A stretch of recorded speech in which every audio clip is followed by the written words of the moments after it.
Welcome to the Lewis and Rozh Hockey Podcast. I'm Lewis, And I'm Roche. and today we have a very special guest from YouTube star, Mr. Pinholes Graham. Oh, I'm so flattered. Welcome. Thank you. Glad to be here. You are our first proper hockey guest. The other times we've only interviewed our teammates, so you're our first actual guest. Oh, I'm honored. I've never been considered an actual guest before. Usually I'm the teammate. I love your videos, man. They're so good. Thank you for being on here. It's greatly appreciated. Thank you for watching. It's greatly appreciated. And we have some really stupid questions for you. I love stupid questions. Okay, do you wanna start, Roche? Alright, well, again, guys, I want to thank you for all the weed you given me over the year and a bit last year that I've known you, because it really helped me with these questions, okay? You start with the stupid ones. Why would I ever start with a serious one? Okay, all right. Do the second one that you posted in the chat. Yeah. Well, what that one? This is the stupidest question I've heard ever. Alright, so, you know how goalies look, right? Big pads, big chest, that's scary, okay? People don't want to shoot on them. That's why the dead puck area happened. Think about this. Sure. You make them wear clown costumes. How do you think it would impact the game? You know, the atmosphere. You know, think we get more scoring up, or do you think players are a bit scared of these goalies if they look like clowns? Maybe they don't want to shoot at them. So if you put the goalie in a clown costume, how would it affect the game of ice hockey? Are they wearing pads? That was going to up be to my you. first question. Or I is would it say just- no, because I don't think a clown costume, for it to be called a clown costume, I don't think they can wear pads. So my guess is we'd have people. The ICU list would include new names like Connor Hellebuck, Andre Vasilevsky, because they'd be taking all these pucks to the face or their arm, leg, whatever. They'd just be getting rocked because they have no pads. But if you have a big clown nose, that could help you stop some pucks. You just have It's to made put of foam. It's not gonna soften the blow. Well, the pads are made of foam. They're not made of steel. Can you imagine a goalie with steel pads? Oh god. Okay, so I think there's two ways this could go. The first way is all the goalies just eat shit every single game. Like every time they get hit with, they break new bone. Okay. To the point where at the end of the game they're just lying on the ice. No one's really sure whether or not they're alive. Yeah. That's the first way. The second way is, since they're wearing, big dumb clown shoes that are like a foot long, they can't skate, right? They have to walk. So if someone's coming in at them on a breakaway, they just run at them as fast as they can. Giant shoes clomping, Do a rainbow Hasek. afro swinging around. That would be terrifying. Was it Hasek the one that tripped up Gaborik on the breakaway and made him do a flip? Yeah, I thought it was all That's good. cool. I mean, maybe. it sounds like something Hasek would do, though. There I was know who you're talking about. Yeah. Would it be a good system to put in place where if you have a lower save percentage, you get bigger clown shoes? So it helps you make counteract better. it? Yeah, because if you're a worse goalie, you can use your clown shoes as sort of like your pads, just worse. So the lower save percentage you have, the bigger clown shoes you have. True. Is that going to change on like a game reminds by me game of basis? Sorry. it reminds me of the question of why don't hockey teams just hire sumo wrestlers to stand in net? Because they take up more space. There was a Mythbusters episode that they did where they did an experiment where they put was it a sumo wrestler, Roche? Yeah, it was a professional sumo wrestler. They put him in net, and they got George Paros to shoot on him. Yeah, and the thing is, NHL players they're too good. I mean, they'll find the cracks in even in a sumo wrestler's giant frame and score anyway. So yeah, how does this affect LeBron's legacy? I'm so glad you asked that. I've been tossing and turning all night thinking about that. Oh, go on. I was just gonna say it didn't, because LeBron isn't real. That's so true. He's just not. Yeah. I Cool. don't know. I've never seen the guy, so Nah, you know, is it just mass hallucination, LeBron James? Yeah. Yeah. It's sad, really, to know that our society is dying, and we've conjured up LeBron James as As the our one to savior. save us all. Yeah. Yeah. What a Have you time seen to that be video? alive. That's like there's a video on a place called YouTube. I was like, how did the fall of Constantinople affect LeBron's Yes, I legacy? have seen that. That's so good. That's what introduced me to the whole, will this affect LeBron's legacy spiel? And Yeah. it never got any better. It was such a good video. I think that's the peak of that meme. Yeah, Of how for does sure. the fall of Constantinople affect LeBron's legacy? So we know that you're a Washington Capitals fan, Mr. Pinholes. Who's your favorite player on the Capitals? And I why think is it you know not the TJ answer. Oshie? hey, okay, let's keep it civil. So keep it aside from the obvious Alex Ovechkin, because any Caps fan who doesn't say Alex Ovechkin is probably on something. Okay. Ever Ever probably and Matt. presently. Okay, so ever is probably going to be Matt Niskanen. Okay. He just seems like such a down to earth guy. He never did anything on defense exceptionally like at an elite level, but he never had any holes either. He was very well rounded. Yeah. And he retired in I think 2020, even though he could have banked another like $6 million or not that many, like $5 million on his contract because he was like, yeah, no, I just want to take care of my kids, which mad respect for that. Yeah. Currently, this would have been a lot and last season because this season we got a lot of new players and I like a lot of them. Oh boy. I'm gonna pull up the roster real quick just so I make sure I'm not missing anyone. Roche's favorite player is TJ Oshie. That's a great choice. Well, it's Yeah. mainly Well, because he's the favourite player on first the player I ever Caps. saw. Yeah, that's true. We're Leafs fans, so you know. Oh, I'm so sorry. Thank you. I have a question for you guys eventually if we ever get around to the Leafs. Oh, we will.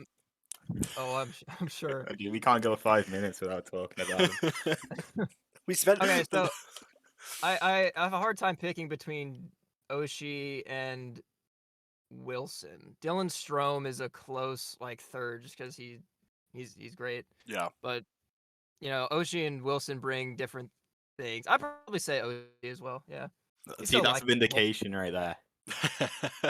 Yeah. Listen, I never said TJ Oshie wasn't a cool guy. I just said that he's washed. Like, That he's is not also- washed. He's living up. He's not living up to it, but he's not as bad as people are saying he would be.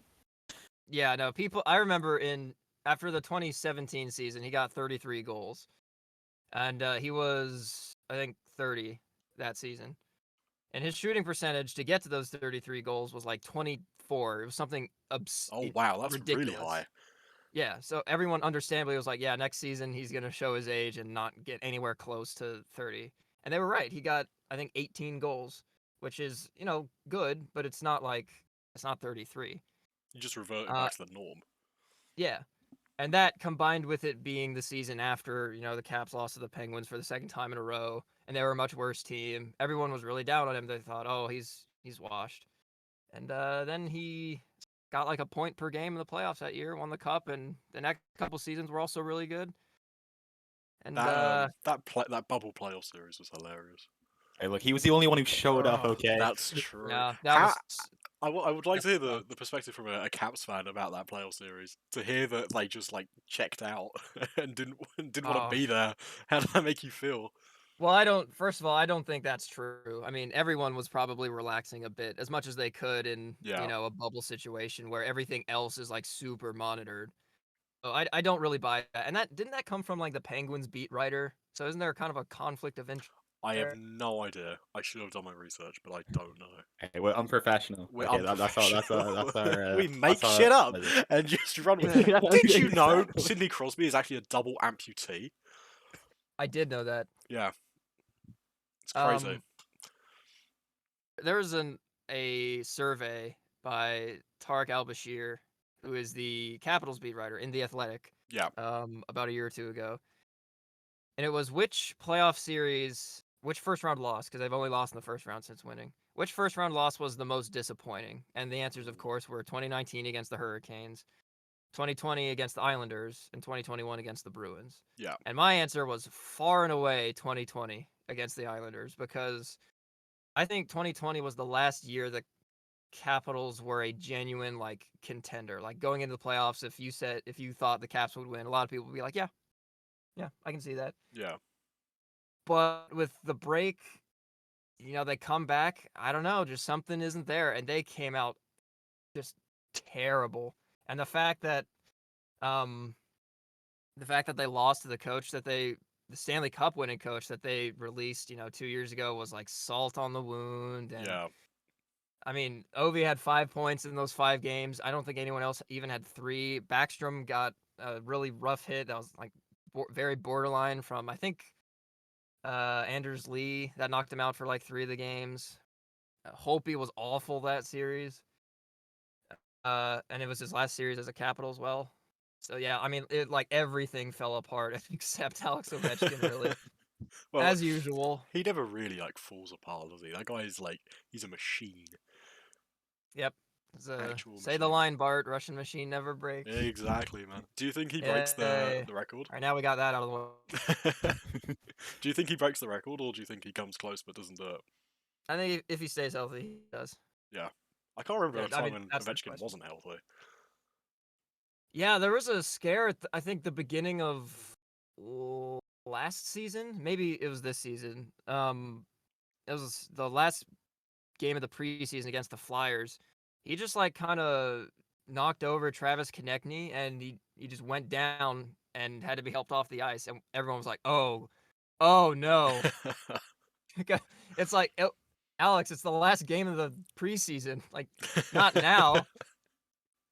Couldn't this happen in the first game? But of course he was fine, and he scored 50 goals that season. So legendary player, first ballot Hall of Famer.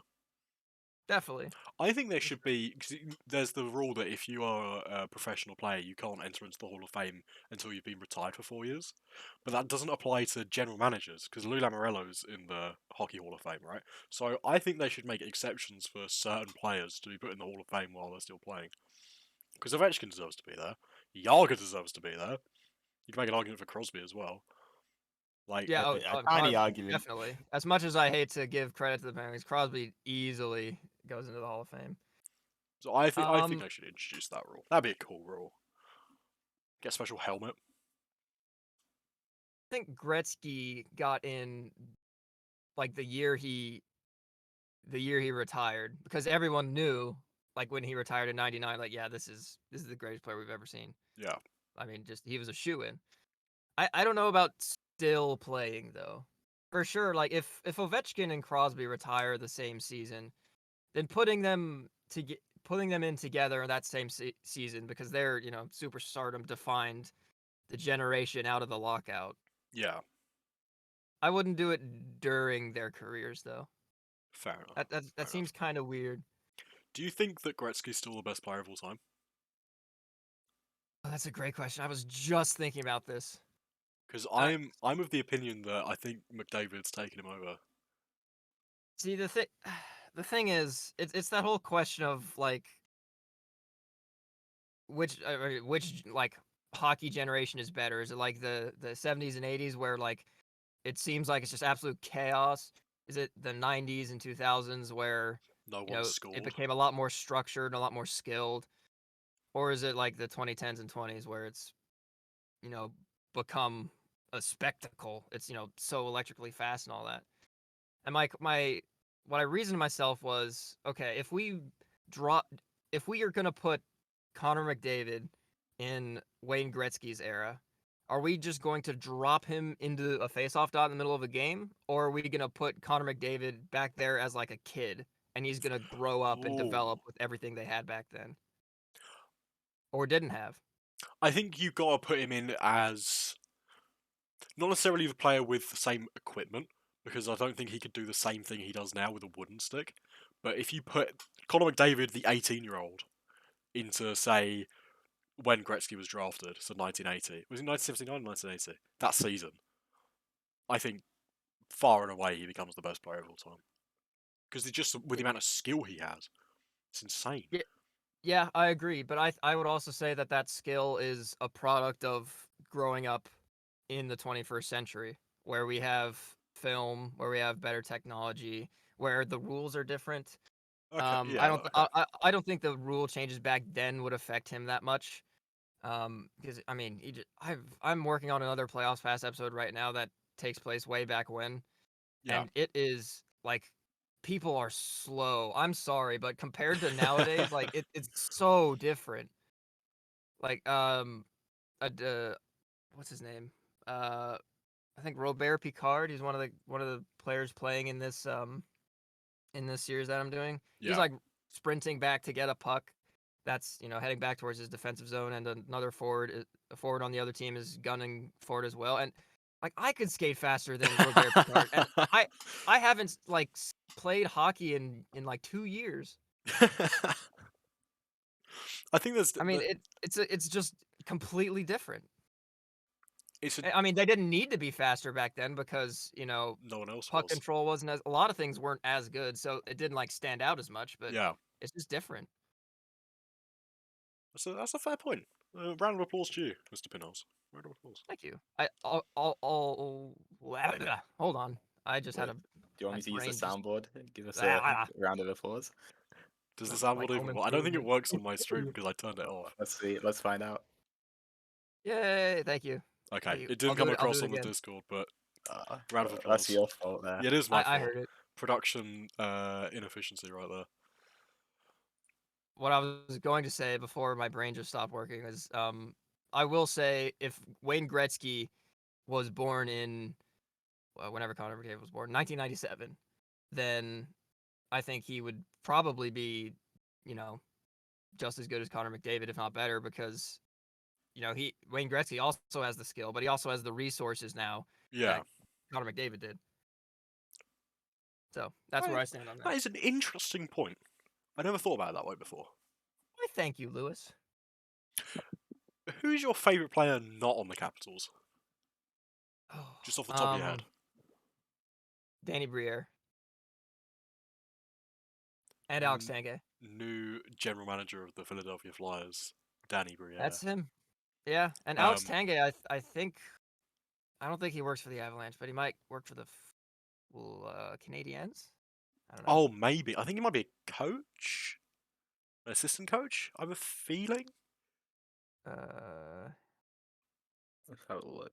Yeah, it doesn't say what he's up to right now, but I know that he is French Canadian and he played for a French Canadian team, and Yeah. there's usually a connection there. Do you think the Danny Briere is going to be better than Chuck Fletcher? You don't have to answer, just laugh. Chuck- It's It's a solid laugh right there. So Thank you. yesterday, me and Roach did a special podcast episode. We went through every single team alphabetically, and we constructed a trade in which we would trade Mitch Marner and what we would get back from them, right?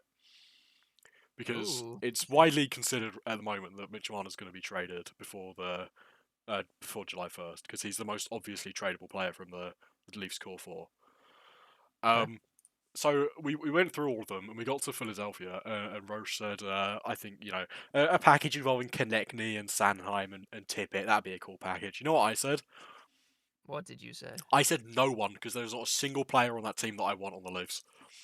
Yeah. The Flyers are in a really rough spot, and I don't have any sympathy. But yeah, I mean, maybe I don't know. Even if like you took the Flyers' best prospect, I don't even know who that would be. I think it's Cutter Gauthier, who's a sixth What? overall draft pick from last year. I think I saw him play in Hershey a couple months ago. Yeah, so He's that makes currently at sense. the US. He's at the World Championships playing for the US. He scored a pretty Oh. decent goal the other day. I saw it on Twitter. But I scored a goal too. way, well done, well done. Yay. Yeah, he's. But I think if they go ahead. I just think considering who else was drafted above Cutter Gauthier, Matthew Savoy. What a joke the Flyers are, seriously. Yeah, I haven't been keeping tabs on them that much, but I remember, it sounds stupid now, but I remember in the offseason seeing like they got some,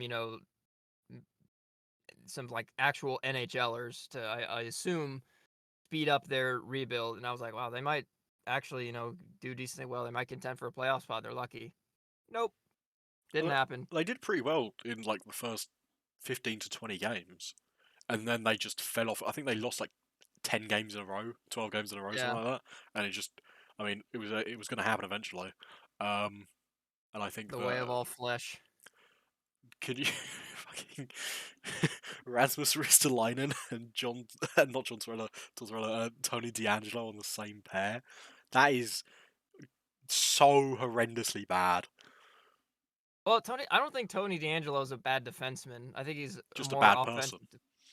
I don't even know about bad person. There was a lot of weird stuff that like came out afterwards about, I don't know, lies and shit. I don't know. It was weird. But I'm not saying he's a good person. I don't know. You can say bad person allegedly. That's what we do to cover ourselves legally. He's a bad guy. He's There a you go. bad person allegedly. There you go. And but given what Chuck Fletcher gave up for Rasmus Ristolainen, he's a good defender allegedly. No, you don't have to say allegedly about that. He's shit. He's not good. He's god awful. This is where we all get sued now. We're just backing up with the stats. The guy scored like no points in the first 30 games of the season last year. Well, I'm just saying, before we get done for defamation, let me graduate first, and then we can say what we want. It'd be worse in the US. Pinholes gonna get a letter through the post tomorrow. Yeah, the post.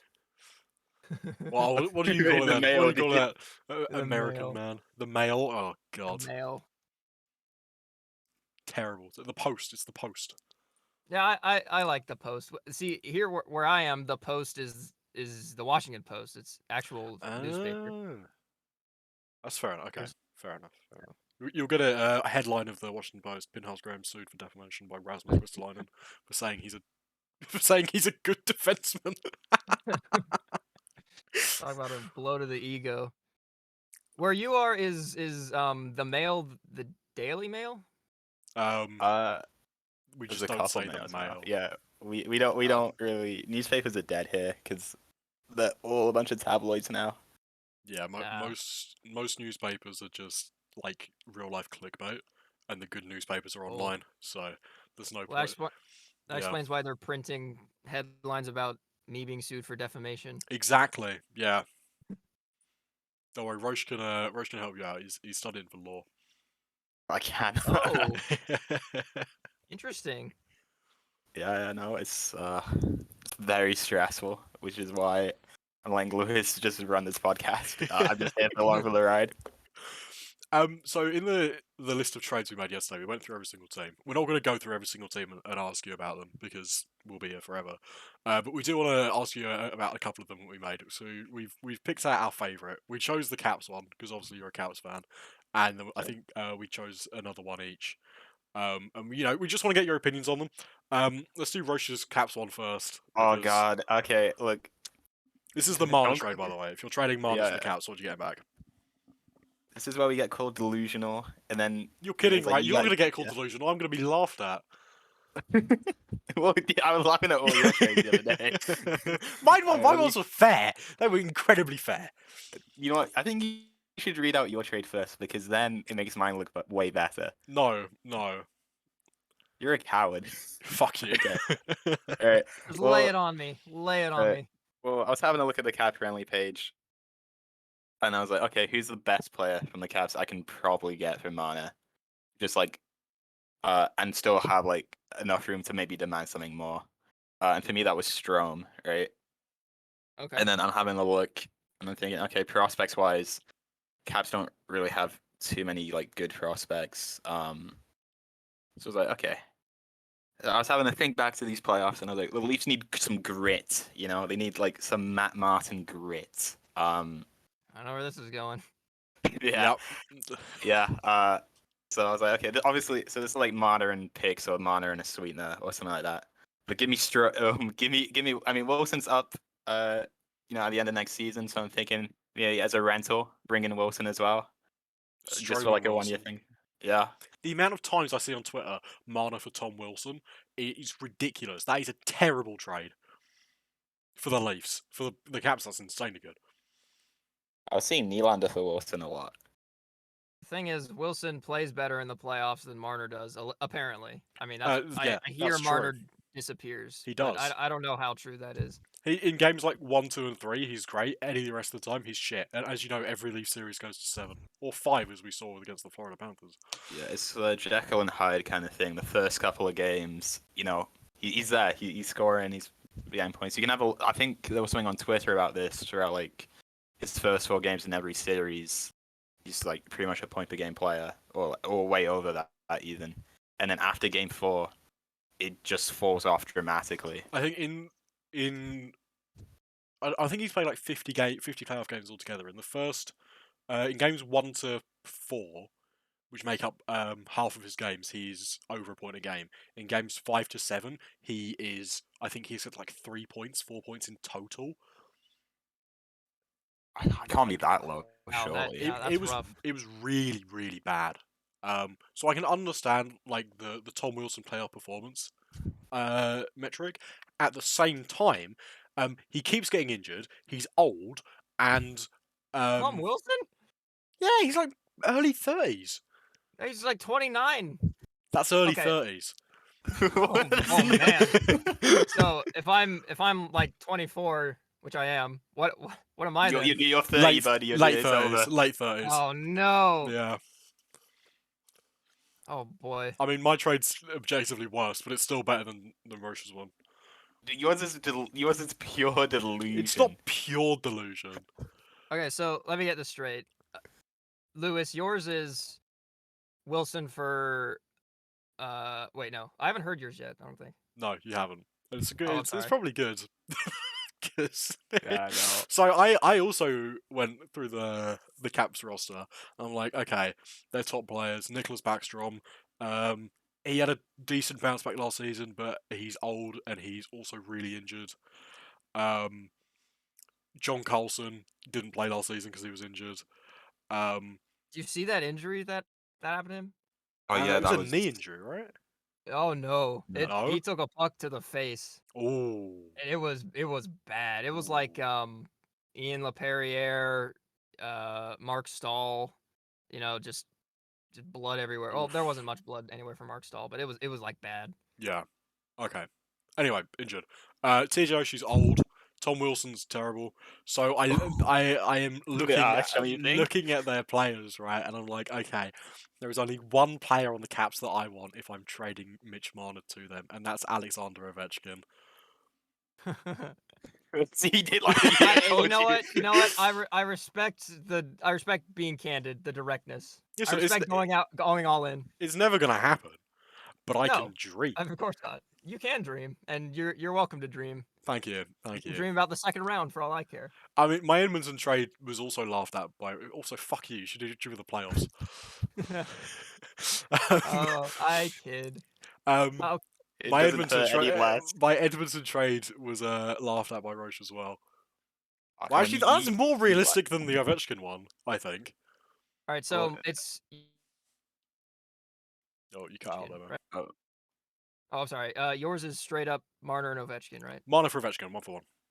Okay, and Roche, yours is. I'm looking at Marner plus for Strome and Wilson if you can. Marner gets you Strome and Wilson. You think? Yes. Okay. What was very clear from our trades yesterday is that I overrate Marner and you underrate Marner. So somewhere in the middle, we should. Well, I mean, no, because Wilson's an important piece for the Caps. I don't think they're just gonna give him up like that just based off of points. It depends if they rebuild next season. Well, the thing you need to know about Tom Wilson is for the last, I think, 3 seasons, if there wasn't, COVID shortened season, or going back a little further, if he wasn't suspended, and for this season, if he wasn't injured, it's highly likely he would have at least one 30-goal season. He definitely has that in him if he can play. I wouldn't say it's like 35 goal season. I'd say like 30 would be Yeah. like his peak. But he does have that in him. He doesn't fight that much anymore because he doesn't have to, because he could be a 30 goal scorer. But he still, hits like a truck. And people definitely know that when he's on the ice. Strome is interesting because he was brought in this offseason. It was fantastic signing by Brian, our GM, Brian McClellan, because Backstrom was thought he was going to be out for the whole season because he had that hip resurfacing surgery. Yeah. And it was even a question mark like if he would be back, much less how good would he be or bad would he be if he came back.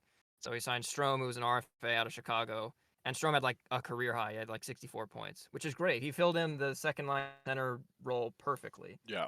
The question is like, Backstrom was back. He was not very good. He was good in like very specific, line deployments and all that. Kuznetsov still isn't, hitting that peak he hit in 2018 after, like 4 or 5 years. So Strome is really from an organization standpoint, he's our most valuable center because he is like solidly in the second line center role, good enough to stay there. We locked him up for 5 more years. Yeah. So my question is, and I'm a little ashamed I don't know this, is Mitch Marner a center? No, he's a right wing. No, but Yeah, so that trade ain't gonna work. But let's just say hypothetically Mitch Marner was a center, just for the sake of entertaining this trade. I would say, actually, I'd still say no. I think I don't think you can give up Tom Wilson in any capacity. That's fair enough. Strome is awesome, but he's not like indispensable like Tom Wilson is.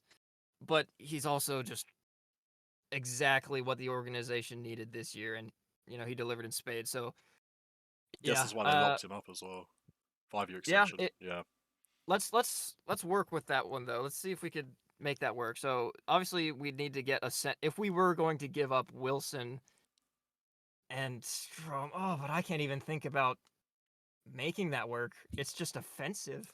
You need to get a center prospect or a bona fide center back, but the Earther. Alexander Kerfoot. But the only centers, like the top line centers that we have, are Matthews and Tavares, and I am not trading Matthews for Strome. I don't care what you say. Fair enough. I wouldn't trade Matthews for Strome either. And Tavares, you can't move, so why not? He's got a no move.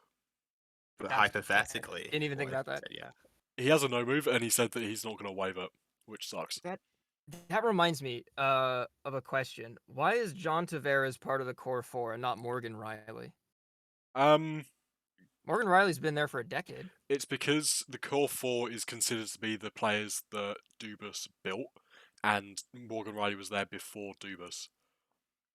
I see. Okay. Because he was drafted in 2012 and Dubas came in 2018, although he did the 2016 draft. Dubas, he got released the other day. I think he did. What do you all think of that? I'm so upset. I think they should fire Brendan Shanahan. I think of all the problems in Toronto, Kyle Dubas is not one of them. Yeah, exactly. It's a shame that us normal thinking people aren't running the Toronto Maple Leafs, and Brendan Shanahan is. Maybe he took too many hits to the head while he was in Detroit. Okay, let's for legal reasons. I can say that. That's not libel. Brendan Shanahan, I know your IP address. I know where you live. We're getting taken down. It's over. It's over before it began. I know people at the Secret Service. You should watch out the sky. Watch out for the sky, Mr. Shanahan. Mr. Shanahan, I'm going to be in Toronto this summer, so you better look out. Oh, whoa. That's on the record. One more time, just for the authorities. Can you give us your name and your address and the combination lock to your house? What the fuck am I talking about? What are you talking about? 1, 2, 3, 4, bud. Who am I kidding? The FBI and all that shit, they already know that. They don't need you to remind them. Maybe fuck, never mind. Okay, they're probably listening right now, being like, "Damn, these guys have no idea what they're talking about when it comes to the Some hockey." hockey specialist in the FBI is listening to us going, "What are you on about trading Wilson and Strome for Mana? Come on." Yeah, they're looking over to each other like, I didn't know Marner was a wing. Do you know that? What do I'm you just think saying. about Dubas being released? Do you think that he could be the next Washington Capitals GM? Would you like him to be the next Washington Capitals GM? Ooh. Well, see, I think most people know that he was a good GM. My guess is that he probably just wanted to leave Toronto. He didn't. No? Okay, never mind. He Ignore that. so That's on cool. on Monday they had the end of season press conference, right? And he was asked a question by Chris Johnson, and he replied something about his family and how he needs to go and talk to his family about his future. And at that point, the Leafs had offered him a contract, and then he went and did this press conference. So 2 days went by, and he talked to his agent, and he went back to the Leafs, and he said, "Okay, I'd like to be in Toronto, but I want a bit more money." And Shanahan fired him Oh, He also wanted. dare you! He And also for wanted more a bit more. doubloons! for more doubloons. Be gone! You slabberdigullion! Yeah, so I think they originally had him on for 4, and he wanted 7, but he also 6 wanted a or bit more 7. freedom too, Yeah. which is. And Shanahan then- said, "Fuck you," and Well, fired also, him. he went off script in the Brendan. press conference. Yes, and but that look was at the enough. look at No, the no, moves he you gotta made. I stick to don't script. care. No, he went He off script. gave that you gotta team get rid of him. everything they needed, and the team just did not. Yeah, Dubas is not the problem at all. I He mean, wasn't the They problem. got past the first round. They probably Yeah. could have got past the first round last year. Like, if any of those games are played again. I mean, If Justin played Hull wasn't great called for that against Tampa. stupid penalty in Game 7, or Alex Kerfoot didn't throw the puck over the glass in Game 6, or Justin Hull didn't knock the puck in the net in Game 6 last year. Yeah. I'm sorry. Would you be willing to take Justin Hull onto the Washington Capitals? Great defenseman. First round pick, by the way. I'll give you a J Hall and Alex Kerfoot. Yeah. For Alex Ovechkin. For Alex, yeah, Yeah. that's Straight a up. great trade. That's the Yeah. new Bracco Nielsen in a second. Yeah, Alright, no, so- Alex for Alex. Why not? Dubas as the Caps GM. So assuming like Brian McClellan decides to move to Mars or something and can't be the GM of the Caps next year, I actually think that might be a good fit for Dubas. I like Dubas as a GM, but when thinking about whether or not I would want him, I have to think about like the position of the team as an organization, like where they are in their, I guess, life cycle, because not all GMs are built for, Yeah. helping grow a superstar, or the section of their career where they're just making the playoffs year after year and they're a contender, or where the Caps are right now, the tail end of that superstar's career where they're trying to keep it competitive, but they're not building the team around them anymore. So I think, given that Dubas coming out of Toronto, was dealing with like Marner, Nylander, and Matthews are all like, what, 24, 25, 26? Yeah. Something like that. I think Nylander's a bit older. Tavares is 31. Yeah. Or no, 32, something like that. I think that's not, given the moves he made to help support them, I think it's not too much of a stretch to say he could fit into that part of the Caps, or he could fit into this section of the Capitals organization's life cycle. Of course, GMs are just as, on any given day, they might completely crap the bed, or, make a trade that just becomes the greatest trade ever that no one foresaw. But in a vacuum, I would say, if we put Dubas in the Caps GM place coming into this season, he could do. There are a lot worse people you could choose. There are many. Chuck Fletcher. Yes, Chuck Fletcher, or who was the GM of the Penguins that just got fired? Ron Hextall. Ron Hextall. Oh Like, what? God, they're gonna announce Chuck Fletcher, Ron Hextall, Dayan Verratti to lead the Leafs into the next Oh, round. I heard Brad Freeling. That's what I was Is it hearing. Verratti? Oh, See, Dumbarati. in America, we call it triumvirate, which sounds very cool, or triumvirate, I guess. Triumvirate, I guess, is probably the actual Latin. I've no idea. How it's pronounced. I just do, saw it because written I down. did it in high school. Well, I only know it from Lewis and Rozh, tell us. Who's the I'll hang on. grant you the knowledge. I'm gonna have to look this up. Who? Yeah, no. In Latin, you pronounce all the syllables, so that's how you do it. Which Okay. is why Well, Caesar is Kaiser. that The makes sense. English the is like the opposite. the Malenkov Khrushchev Dumvirate that led the Soviet Union between 1951 and 1953 and 1956. Mm. That's You how guys I ever know see it The by. Death of Stalin? Great film. Love I that film. love that movie. I double majored in English and history, so anything I can get my hands on that's like just dumping on What's historical figures, I love that. what's a double major? You know, like Is that how is that a Ainsley joke? has like. No. Here we only have one major. Like you major only in one thing, What's a and you do that major? throughout. Well, you It's like a can. course. Yeah, sorry. So you can. Okay, so in American universities, I think in England, it's just called like going to university or uni or Yeah. whatever. I'm trying to assimilate to the culture, guys. um, so you can obviously you have majors there. We also have. Do you have minors? This sounds No, really not really. stupid. Okay, so We you have can like also take. electives, but no. Okay, so you can like lump a bunch of electives of the same subject together to also get a minor, which is basically useless. Um, but you could also just do the same things, take the same amount of courses you would take for your, I guess original major for a second major and, declare I'm going to also major in this. And you can. And I So, did. so Roche, would Sounds you like a say lot that of you work. major in law? Yeah, that would be what I'd have to say. Well, I think Okay. a major is specifically a bachelor's degree, like a 4-year degree. Oh, I okay. think if it's anything beyond that, it's technically not a major anymore. I think. I'm Is your not sure. degree worth the amount of debt that you're in? Whoa, That is. that's a lot of question. Okay, who are you asking? These Are you asking Roche or me? both. These are the hard-hitting questions. Well, That Roche probably not, because law pays really well. Does it? No, it does, but I got to I have to pay for some expensive tests next year to actually like be considered a lawyer. Oh, great. Yeah. Well, for me, I would say it's. See, I'm a writer. Obviously, I mean, I write stuff for hockey, but I also write other stuff yeah. in my spare time. And English is a crap major. I mean, it's crap. It's shite. You can The swear. It's okay. the history was awesome. I love learning history.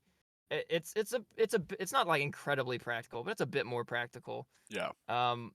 English though, it's just like a bunch of bullshit, dude.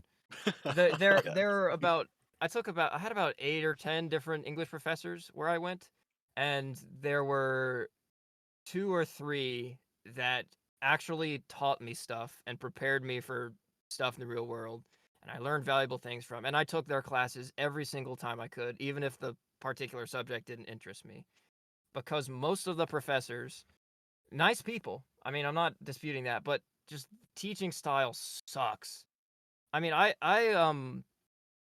took this is the example I always go to on how BS postmodern analysis of literature is. But we read Don Quixote once. It's a pretty good Oh yeah. novel. It's really long. Um, I w- so when you're looking at analysis, what I want to know, voice crack. What I want to know, what I Happens want with the to best know ones. is what What do the you want to author was know? thinking. What I want to know is like what the author was intending, because that's the whole reason the damn thing exists. Yeah. But what really grinds my gears is when some quote unquote what's it called, literary critic, which is like the most cock softening 2 words you're ever gonna hear. They're like, no, this is what it actually meant. It's like something like utter bullshit. So there was a chapter in Don Quixote where Don Quixote thinks himself he's like this great hero, but he's just a buffoon. So he frees a bunch of felons from like a chain gang. They're being boarded onto a rowing ship, a slave ship or something. Yeah. And this stupid motherfucker, this literary critic, Oh God, I had to stop myself from throwing up just saying the word. Oh boy. He's like, no, this isn't about Don Quixote having savior complex. This is about sexual sadomasochism. What? That's a leap. Yeah. And this That- was in the back of a Norton Critical edition of the damn thing. What the hell? It's got nothing to do with that shit. Just because you're lonely. Well, I mean, he's doing literary analysis as a Oh, child. yeah. No wonder. I guess it's no big surprise. But that's the kind of crap that we had to learn that never taught us anything about what we were learning. Shakespeare. I took a course on Shakespeare. My dad was an Anglophile. Like, he loved British drama of all kinds. Shakespeare, Doctor Who, Yes Minister, Yes Prime Minister, Jeeves and Wooster, like everything. And I love that stuff too. So I was like really into learning how Shakespeare, like how he wrote, like what kinds of metaphors he used, what he would use when, the lyrical syncopation of his iambic pentameter, all this really cool stuff that define him as, like, in Western society anyway, the best playwright ever. And I didn't learn any of that. Nothing. It was all like, so let's look at Much Ado About Nothing through a feminist lens. Oh, And God. I learned nothing. And it was so upsetting. I walked away out of that course not knowing anything more than walking in. I'm sorry, rant over. Let's get back to hockey. How does Shakespeare affect LeBron's legacy? Oh, that's a great question. Well, Shakespeare could dunk on LeBron any day. True. That I know I for heard sure. I Shakespeare heard can dunk? Shakespeare was 8 feet tall. Best What? basketball player in London in the Oh, 16th I only century. heard he was like 7 foot. No, 8 feet. common That makes misconception. sense. Yeah. They stuck him on the rack when he was a kid, stretched him out. Is that how they make NBA players? Boy, yeah, Miss, we need your son to sign this waiver that you're not going to sue us for making him artificially taller when he's 4 years old. Future Just, first just, say, overall just say pick. he was eating his veggies. Yeah, trust me, milk doesn't work. I drank a lot of milk every day for 20 years, and I'm only 5'9". So Is that why I'm so tall? When I was younger, my parents put me on a stretching rack and I didn't know. yeah, Fair, that makes so much sense now. I love milk. Milk is like my go-to beverage. I I've never broken a bone. I strongly dislike milk. you know what? You're Well, out of this that's podcast, okay. bud. Roach and I are going to heaven, and Yeah. you're not. So you're going to Um, hell. You're damned forever. talking of You don't have biblical imagery, why is your YouTube picture a cherub with a hockey helmet on? Any Oh, particular that's a really reason, good or- question. I don't think anyone's ever asked that before. In Way! my childhood home, which I don't know why the fuck I call my childhood home. I lived there till I was like 21. There was in the downstairs bathroom for the longest time there was a little picture frame, and this was the picture, and I just like it. I guess it imprinted on me. I mean, classical paintings are always really nice, especially in their lighting and whatnot. I forget what it's called, but there's a very Yeah. specific lighting pattern that's used, and I really like it. It's not as present in this one, but I just like the color palette of this one. It's so cool. And people need to know that I'm a hockey channel, so I put a helmet on him. I think it's a really unique like way of doing it. I really like it. I think it's pretty cool. Thank you. I think at some point, well, maybe not at some point, but it has crossed my mind that it may help with engagement for my channel if I change it to something that's more obviously hockey, or if I change my name to something that's more obviously hockey. Because people might not get that it's a helmet, because profile pictures are pretty small on YouTube. I don't think I'm ever gonna change it. It just has occurred to me at different points that, Maybe you could like edit a hockey stick into his hands or something. ooh, I could. Yeah. It's been recorded. I want a commission. Oh boy.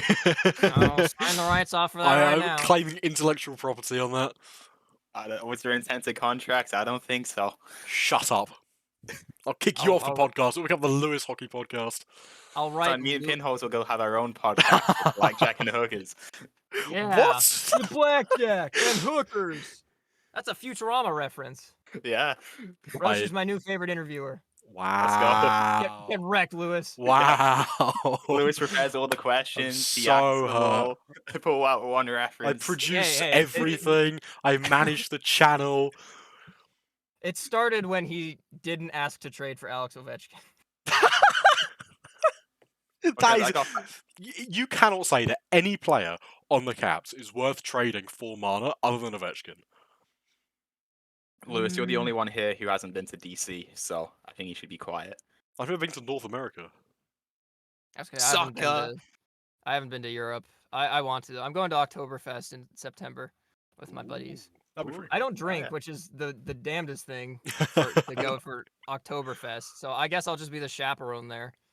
I don't drink either, much to the disappointment of my family. Hey man, peer It'll pressure serve is you well in the really long run. Exactly. I like my liver.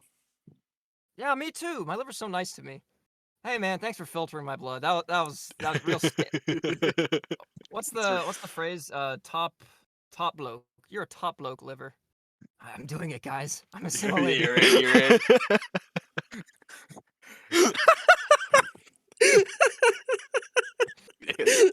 Yeah. Chelsea, I know exactly how you feel. I'm from the north of England, and I'm living down south now, and everybody it's like a different country. No, it's not. Oh yeah. It's better. It is. It's worse. It's worse. Wow. Yeah, America's like that too. Different parts are like. Which part of America is the worst part of America, Pinholes? Well, I haven't been to all of them, so I can't say for sure. But I'd say the worst is any place that has a city, which is all of it. Talking of cities, where do you think the Arizona Coyotes are going to move to? Smooth transition. Thank you. It's what I pay myself for. Probably Liberia. They Oh, probably get more traction there off than the they wall do pick. in Arizona. Did Yeah, you see I was gonna the? say- Did you see that tweet yesterday? The one from Clayton Keller's dad. That's like I was hacked or. No, Account's that one's hilarious though. We should talk about that in a minute. No, Which one of the billions of tweets yesterday were you talking about? the official Arizona Coyotes Twitter page tweeted out, if this tweet gets 20,000 likes, we'll leak our new arena plans. And it got like 36,000 likes, and they like replied under it a link to a website, and it says Coyotes new arena plans. There's a video, and you click on it, and it's just 6 hours of Rick Astley. They're gonna play in Rick Astley. Oh. That Oh. yeah. That Joke okay. So organization. eventually, the line between sports team social media being funny and them just like completely dropping the ball is crossed, and I think that's it. Like Yeah. that's in a vacuum, that's internet humor. In context, that's terrible. Yeah, That's it so is. bad. Where do you think they're actually gonna move to though? Oh boy. So I know a lot of people want them to move to Quebec City, and I'd be okay with that, but I don't think that's gonna happen. There No. have been a bunch of videos out about how it's just not that feasible. I've heard Kansas City, I've heard Hamilton. Someone once floated the idea in a comment I saw somewhere that like maybe in America there just aren't 32 cities that can hold multiple, top 4 sports league teams in them. There just aren't 32 of them. Oh yeah, I think that's true. So it might be that they go to Hamilton because I mean there's always going to be a market for hockey in a big city in Canada. I don't know if Hamilton's probably bigger than Kansas City. Kansas City has the Chiefs. I think it's probably one of those two. See, there are a couple of companies, like betting companies, that actually made odds that you could bet on for where the Arizona Coyotes are going to move to. And Arizona, like staying in Arizona, is third. The top two is Salt Lake City in Utah and Houston. What? Yeah. You're joking. It's because the owner of Mormons watch hockey? Wait, what? Do Mormons watch hockey? What does Mormons have to do with it? That's where the Mormons Utah. live, dog. Oh, really? Every Yeah. single Mormon lives in Utah. They actually stand at the border, interlinking arms, forming the border of Utah. That's incredible, actually. I never knew that. You have to pass through the Mormon wall if you're gonna go. Do you have there. to declare your allegiance to God when you get to the border, or? Well, not God, but the Mormon God, yeah, who Okay. isn't God. I don't know anything about Mormons. Just that they're. The Oh, only yeah, it's thing a I rabbit know about hole. the only thing I know about Mormons, I don't think I can say because I'll get demonetized on YouTube. Not that we're monetized anyway, but I don't think I can say it in case we get demonetized in the future. Yeah. um. It's Yeah. interesting. But I know so the owner of the Grizzlies has been talking to the NHL Board of Governors about a potential expansion team, and it's thought that instead of expanding, he might just buy the Coyotes and move them to Utah. Because I didn't know this. Apparently, each year the Kings play a preseason game in Utah. Whoa, I didn't know that. I only found it out the other day, but they showed a picture of the arena they were in. Oh, I think it's the cool. basketball arena, but they had to move like the seats at either end of the rink like fold up because of the size of the rink. And so you only have the sides of the arena that you can sit in, but it looks like a cool arena, and you can definitely outfit it to be an NHL arena. But I think, Boy, yeah, that sounds cool. I it's mean, it would also kind of bridge that gigantic gulf between the West Coast teams and the Midwest teams. Like yeah, you have, the Canucks, the Kings, Ducks, Sharks, and then just expanse of nothing except the Avalanche. And then you have like the Wild, the Panthers, the Predators, the Stars, the Blues. But yeah. it's just nothing around the Avalanche for miles. So they could have a new rival, I guess. I think that's the one with the highest odds, and the second one is Houston because it's been talked about expansion to Houston Yeah. for years, Yeah. years. Houston Arrows were a team in the WHA. Former Arrows legend Gordie Howe.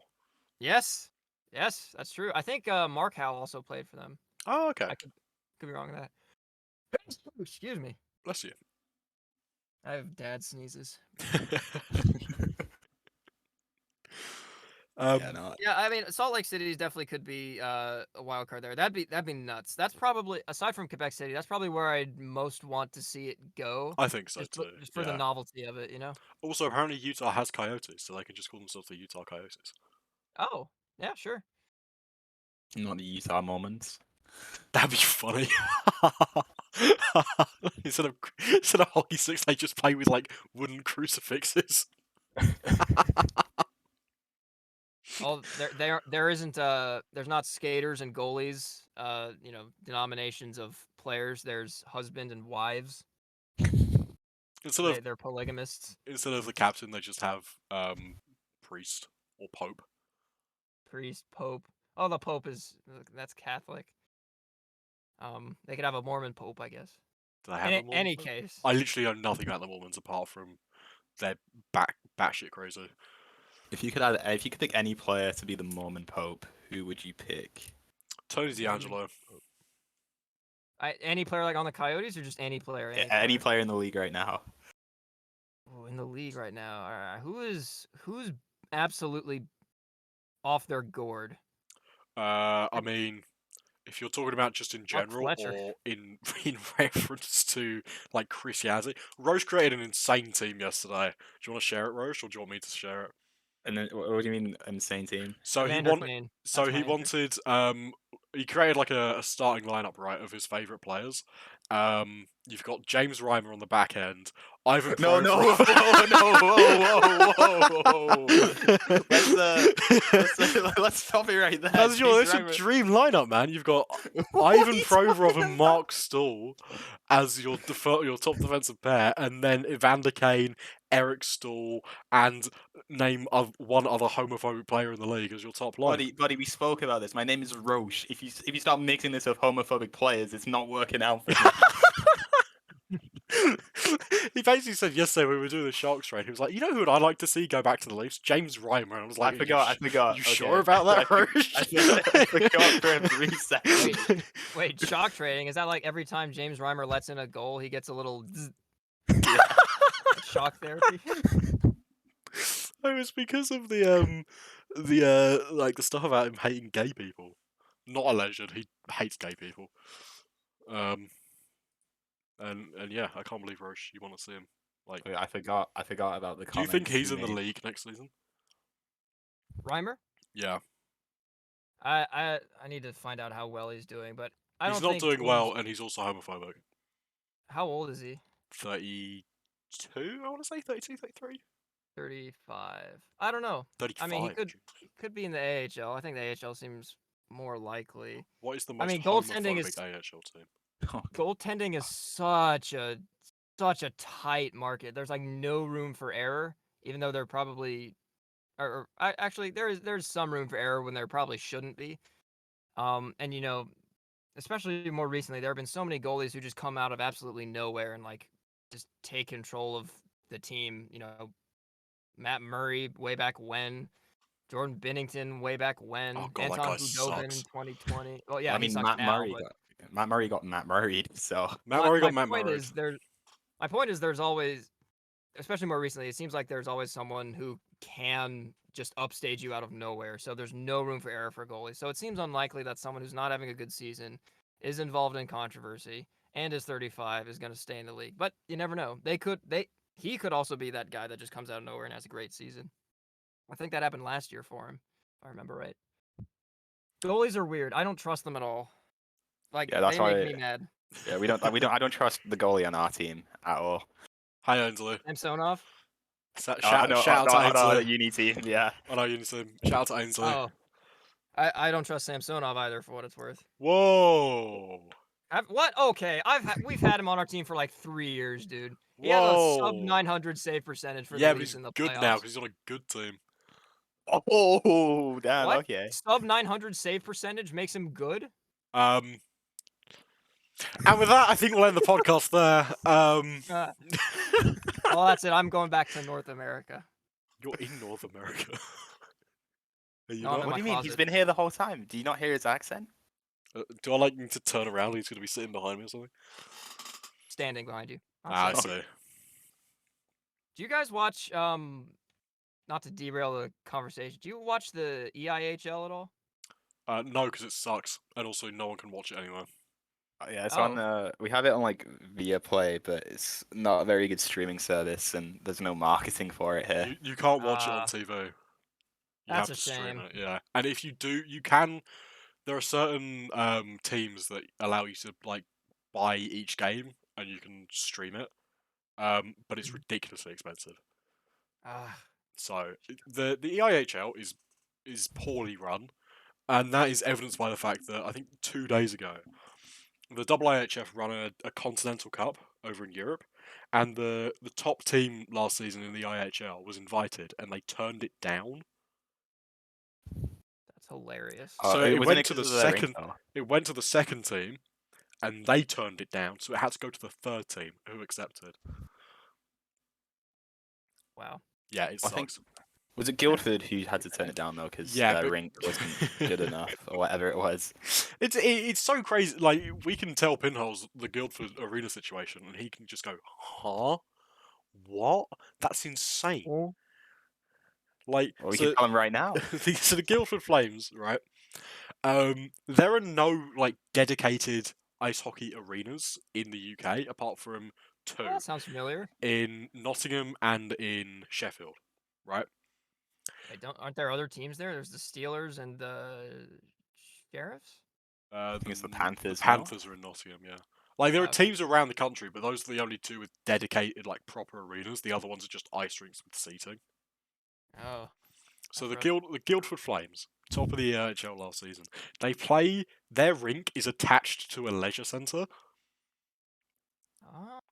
And the Leisure center, like it's got a gym or like yeah, a like brothel? a swimming pool and a brothel. No, it's like it's like a swimming pool and a gym. But the foundations of the building are so bad that each year the whole building moves down the hill it's on a couple of inches. No way. Yeah. Oh, Jesus. Oh man. Oh my God, that's terrible. Yeah, that's the state. That's the top ranked that- team in the IHL this season. It's happening to that rink before it's happening to Manhattan. Yeah. Oh yeah, the yeah, man. entire Yeah, 'cause island. yeah. Oh. Dude, imagine they're just like playing one day and like they they just kind of feel the rink settle and the ice just splits halfway down. Just like, and they're like, uh-oh. Poor blimey, time to get off. It also doesn't make sense as well. There's 2 English leagues, but they don't get relegated. Really? Did Yeah. they used to? They used to, but they're not anymore. So you've got the EIHL, which is Mhm. made up of 8 or 9 teams, I think, and then you've got the NIHL, but you also have NIHL 2, and those teams relegate between each other. But the NIHL and the EIHL have nothing to do with each other. Yeah, no, our system is very complicated. It's I have no complicated, idea and how it's it works. ridiculous, and it's stupid, and I hate it. Is the skill level between them at least comparable? I think Why not just combine them? Oh, between the Could be. leagues? Between Yeah. NIHL and the EIHL, probably, but then when you get to the NIHL 2, probably not. But then you can make an argument for the Coyote who's been relegated, and they haven't. So To be fair, probably. the skill level of like NHL 2. I mean, we had a guy here who is training with one of those teams. So, I mean, as long as you're like fairly decent, you could probably get there somehow. It's not a I don't. It's not too difficult to be able to get into it, but the skill level between them and the EIHL is probably quite significant because the EIHL players are actually on pro contracts. Oh yeah. They're not paid a lot, but they are on pro contracts. I Right. think the salary cap is 600,000 or Yeah. something like that. 600,000 pounds. Yeah. It's like Thruppence. $800,000. Quid. Quid. So I'm just spitting out words. One Ignore of me. us. One of us. Did you Yeah, know, I see. Pinholes, that the ECHL doesn't have a yearly cap? I did not know that, but thinking about it, I guess that makes sense because they're probably paid pennies or So tuppence. in the ECHL, it's a week by week system where each team has to be under the $13,000 top each week. Okay, that's 13,000. Like, oh, For an entire team. whoa, Yeah. wow. And That's, the floor is 10,100, I think.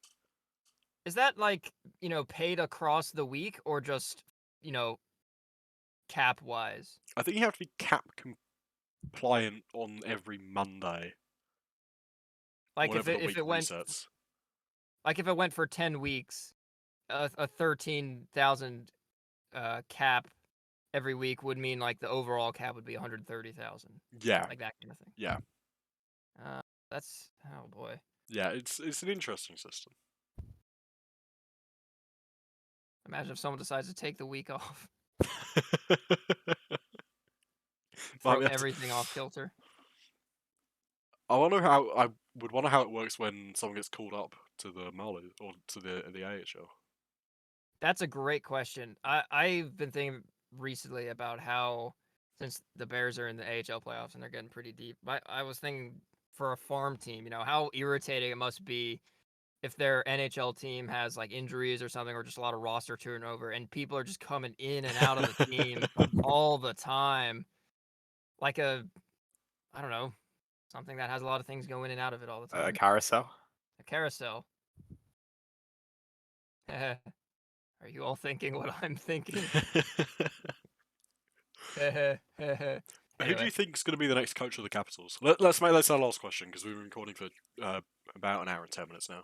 Who do you think is Ooh, going to be the next coach of the Capitals? I could keep going. I'm loving this. And Cool. I mean, it's your podcast, obviously. I mean, I'm happy to keep going. Yeah, no, I got time. Why not, man? Let's keep going. So next coach of the Capitals, the favorites in town seem to be Jeff Halpern, who was a Maryland native, played for the Caps for like 10 years, and is currently the assistant coach of the Lightning. Okay. Yeah. That's one of the two. The other is Spencer Carberry, who's you're familiar with. Yeah. Assistant of the Leafs. He was the Hershey Bears coach. So by the time, like 2 or 3 years ago, so by the time he comes back here, some of the people he coached in the Bears will have, secured full-time spots in the NHL. I'm okay. I don't know. Coaches are so hard to determine because when we hired Peter Laviolette in 2020, I thought it was a good hire because the coaching pool to pull from wasn't great. Like there Yeah. weren't that many. It was, I think, Gerard Gallant, Peter Laviolette, and I think John Tortorella. There might have been one better I one. mean, I don't think it was. Gallant's available at the moment. Yeah, I'm not sure I want Yeah, I think as Gallant. you've seen, he has like a 2-year shelf life, and that's it. Um, so at the time, the thing about Laviolette was that he was a very slow the game down kind of coach, and also activates the D quite a bit, which every team is activating the D because this is the modern NHL. God damn it! And so I was like, okay, Ovechkin, Backstrom, Oshie, Carlson, they're all going to be hitting 35 pretty soon if they're not 35 already at that point. I can't remember. Slowing the game down seems like it would work for them because Ovechkin he doesn't have the wheels he used to have. He has everything else except maybe the puck control and the wheels. He's not as fast. Carlson never had wheels. Yeah. Backstrom never had wheels, but he does everything else amazingly well, so it doesn't matter. Oshie never had wheels either.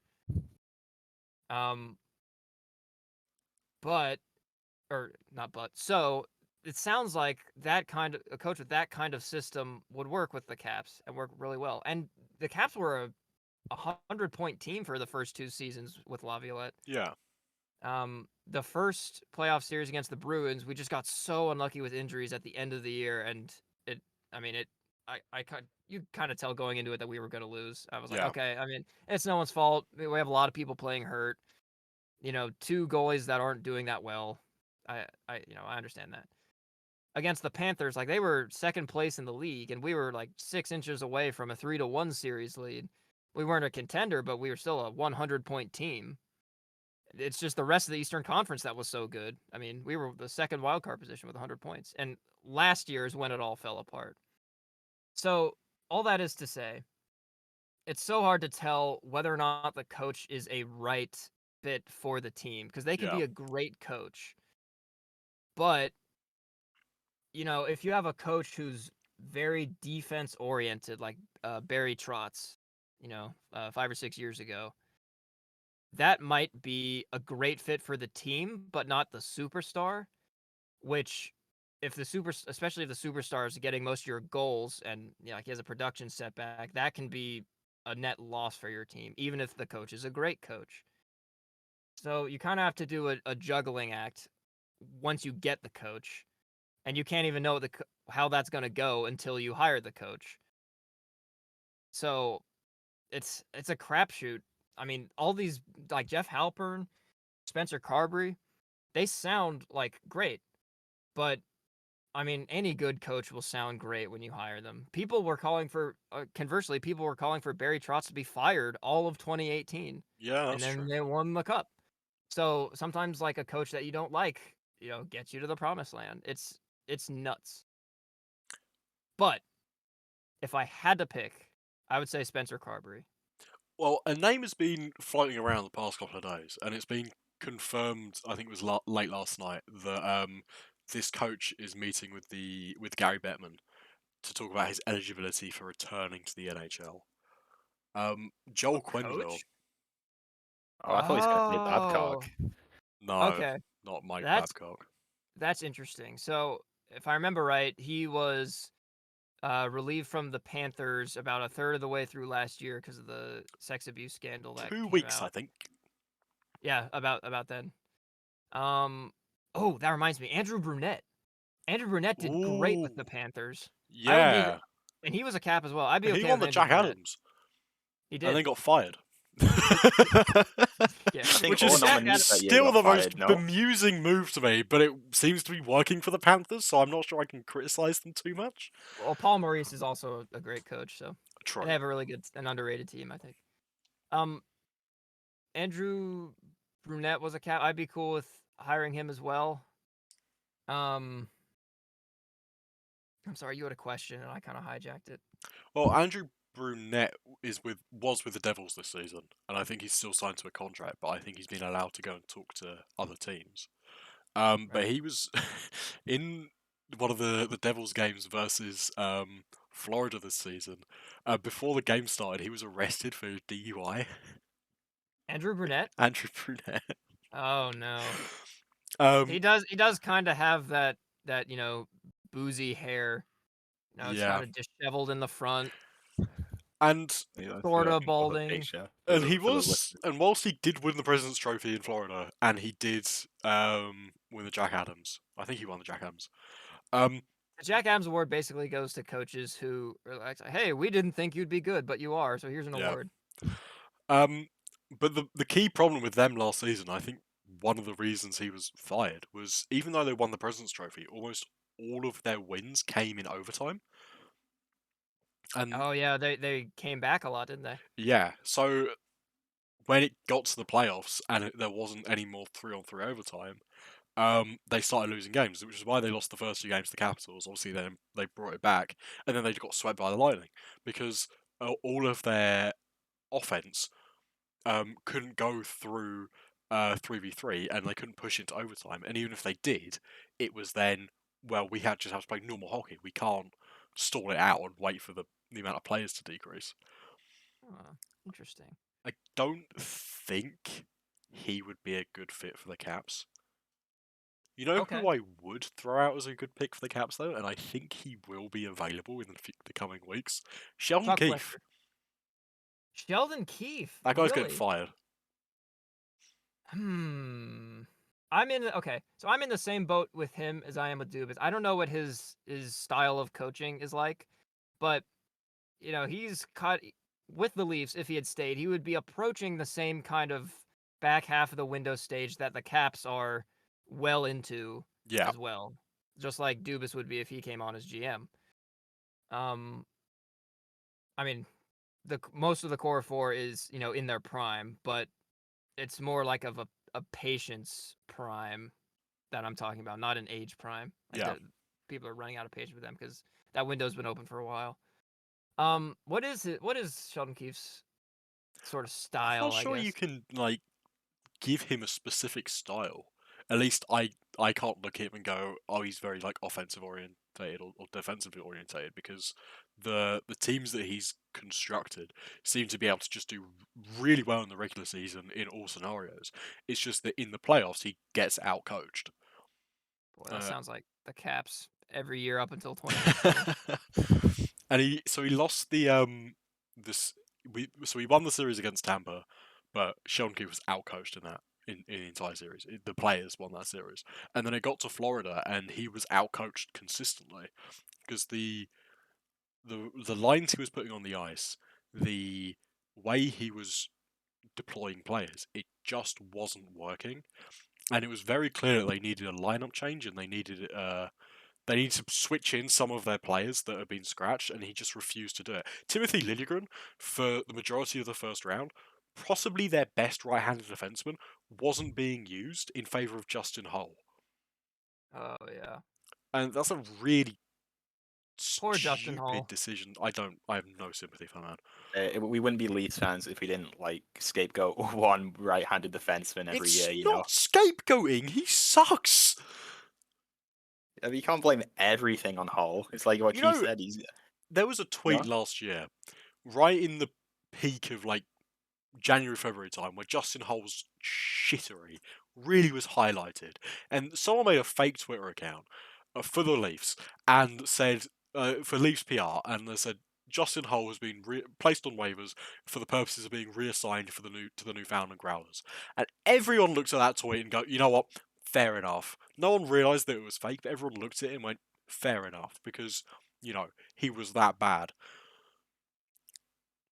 And it wasn't true. He should have been reassigned to the Growlers, but he wasn't. No, look, he had utilization on the PK, and over Timothy Liljegren? Well, You are joking me. I'm not joking you. I'm just saying, he's not an ECHL defenseman. He is an ECHL defenseman. He's not. It's like most things. It's probably he's not as bad as people say, but he's still probably pretty bad. He's Like, he's an AHL defenseman. I'll sell an AHL. He's not an NHL defenseman. He's just not. I think you're still too emotional. I think it's too raw in your mind right now. Oh, You know, play if the you were emotion watching, card. sorry, if you were watching Jake Gardner, if you were around, if you're watching the Leafs, then you would have been like hitting on him 10 times as much as you're hitting on Hull. I remember the Jake Gardner bandwagon. I remember that. That was awful. I don't think that Justin Hull is an NHL player. I will stand by that. He's gonna get like a 5x5 by Edmonton this offseason. You know what's good about Dubas not being re-signed? Kerfoot's gonna be gone. Hull's gonna be gone. Watch them re-sign both of them as like their first moves. Oh god, I might actually just switch allegiances. You already did. You already went to Dallas. Don't I come did back. already go to Dallas. Oh yeah, who do you guys want to win out of the 4 people that are left? 4 teams, I guess. I'm a big out of the 4, probably most Dallas. Dallas or Carolina, I think. Okay. I really like Dallas's team. And my favourite player is on Dallas. You ever heard of Joel Kiviranta? I have heard of him. What a player. He scored like 10 points this season. What a player. Hey, he's there for the playoffs, okay? He's got like, so his NHL debut was in the playoffs in the bubble season when they went Yup. to the final. And in Game 7 versus Colorado in the second round, he scored a hat trick. And Including the OT winner. including the O2 winner. And I watched that game in the midst of the world falling around me. And I was like, what a player. I hope he does well. I hope he does well in the NHL. And then he came back next season and scored like 9 points on the fourth Yeah. line. Smith Pelly reborn. Yeah, for real. Oh my god. Yeah. Dude, remember he came back to camp the next year overweight or something? Yep. Fourth liner came to camp out of shape, which is not okay. Fourth liners are the people who need to make sure that they're the most ready, because it's, their ass on the line if Yeah. they're not good enough. It depends not a good which sign. player. I have to disagree there. It depends which player, because you can say that Pat Maroon, on the fourth line of Tampa, he can put on a bunch of weight and still be on that team. No, but you got to be healthy though, because the type of game Maroon plays, if he's not in shape, he's not going to be able to tank all those hits well and stuff like that, you know. Okay, but that's fair enough. But It's a crime. It's a crime that he has 3 Stanley Cup rings and Ovechkin has 1. 3 in a Some row. people are just lucky, you know. It's life. 3 in a row, 4 Life isn't finals. fair. Do you Yeah, think so the Tampa Cups deserve asterisks? in terms of how legitimate they are, no. Because if I'm being completely fair with myself, if it was my team that won them, I would feel like there was an asterisk on the COVID one, not 2021. 2021, I think is fine. Okay. I feel like 2020, if it was the Capitals that won it, I would feel it was a little cheapened, but I would not put an asterisk on it. I would definitely put asterisks on both for like the setup, because Yeah. the playoff format was completely different for both of them. But I don't think either of those playoff formats necessarily made it easier for the Lightning to win to a point where you would put an asterisk on it. Now, people would point to like the Canadiens in 2021 and be like, "Oh, well, they shouldn't have been there," but like Should have been the Leafs. teams making it to the finals that shouldn't be there has been happening forever. You know, I mean, they beat the Golden Knights. I mean, I can't. You can't say it's a fluke. Like, this is the hardest After trophy they- to win in all sports. You don't luck out 4 times in a row or 3 times in a row. No, they locked out for 1 time in a row. No, we collapsed. We deserve to lose that game. I'm just We saying that deserve to lose it. Corey Perry knocked out John Tavares in the first 8 minutes of game 1. That was an accident. That was so. Oh, it was definitely an accident. It still happened though. It did happen. That's true. Or did it? Oh, it was so long ago. I don't remember. I was Was there. anyone when it really there? It was all in a bubble. It could have been Yeah. fabricated. They had all the means. That's true. Just like the moon landing. But yeah, I wouldn't say that those have asterisks on them. If I was a Tampa Bay fan, though, 2020 would feel a little sour to me. But I mean, it's a cup, so I'd be happy with it. It was a great finals series too. I really enjoyed the Dallas Tampa series. I less enjoyed the Montreal one because it just seemed like it was. Oh, that one was over before it started. I have not a a good series. conspiracy theory about that series. Yeah. I think that the Lightning deliberately lost Game 4 so that they could go back to Tampa and win it in Game 5. Wasn't Game 4 like 1-0? Probably. Like, I there's think no so. way Tampa doesn't score in a game. Like, I think John Cooper was like, guys, we're gonna sweep them. Let's just lose this game and we can bring it back to Tampa and then we'll like win the cup in Tampa. Wouldn't that be It was sick? a 3-2 OT win to Montreal. Game Oh, 4. Okay. Yeah, that's right. Game 5 was 1-0. Yeah. Ross Colton Colton. Ross. Ross Colton. I said fucking Colton Ross. Like, that sounds like a Wild West sheriff. Colton Ross. Hey boys, Colton Ross. I feel like if they expand to Houston, he's got to be an expansion candidate. Sure. If Although they... I don't think the league will expand anymore. I think it'll stay at 32. Ooh, that's an interesting Yeah. take. I think they expand. I don't know, 32 is a nice That would round number. Yeah, 32 is a nice round number, but you know what is better than 32? More What, money. you're gonna say 48 because I heard that's what the NBA want to No, go to. the idea that you can expand to 48 teams in North America is ridiculous. Not only is then this is something that I heard discussed on TSN's Overdrive. They were talking about the topic of expansion and where the NHL would expand, and the O-Dog, like the O-Dog. He raised a very good point, was that you can expand to as many teams as you want, but the more that you expand, the less skilled the league becomes because the talent is spread out more. Mm-hmm. That's exactly what happened to the Capitals when they were expanded into the league. They in an 82 game season. You know how many games they won? 17? Any other guesses? I I can't feel remember. like It there was a really low it was number. It was like it was the around worst 10, record no? in NHL history, I think. It was like 18. I They don't have want to the say worst 18, but goal I don't differential. want to screw Lewis over with that one. 8. I know it's 8. Oh, Fuck. that was in my mind. I knew it as well. They won 8 games. Having pulled, I mean, because the best players they could get were like middle six at best. They're like, do you know any of these names? Tommy Williams, Denis Dupere, I know Mike Marson. I know Yvon Lebray, Ron Lalonde, Mike Bloom. I've heard of Mike Bloom. Okay, I so think. 5th place. He had 26 points that year, and he was 5th on the team. Yikes. Wasn't that Caps team the team with the worst goal differential in NHL history? That would make sense to me. Their goals for 181. Their goals against were 446. Oh god. That's minus 265. That's a goal Jesus. differential that's higher than what most teams would score in a year. Jesus Christ, man. They lost 12-1 to Boston, 11-1 to Montreal, 10-0 to Montreal, 12-1 to Pittsburgh. Boy, talk about an introduction to a rivalry. Oh. I think the league expands purely because the owners want more money, and that's inevitable. I don't think you can go to 48 though.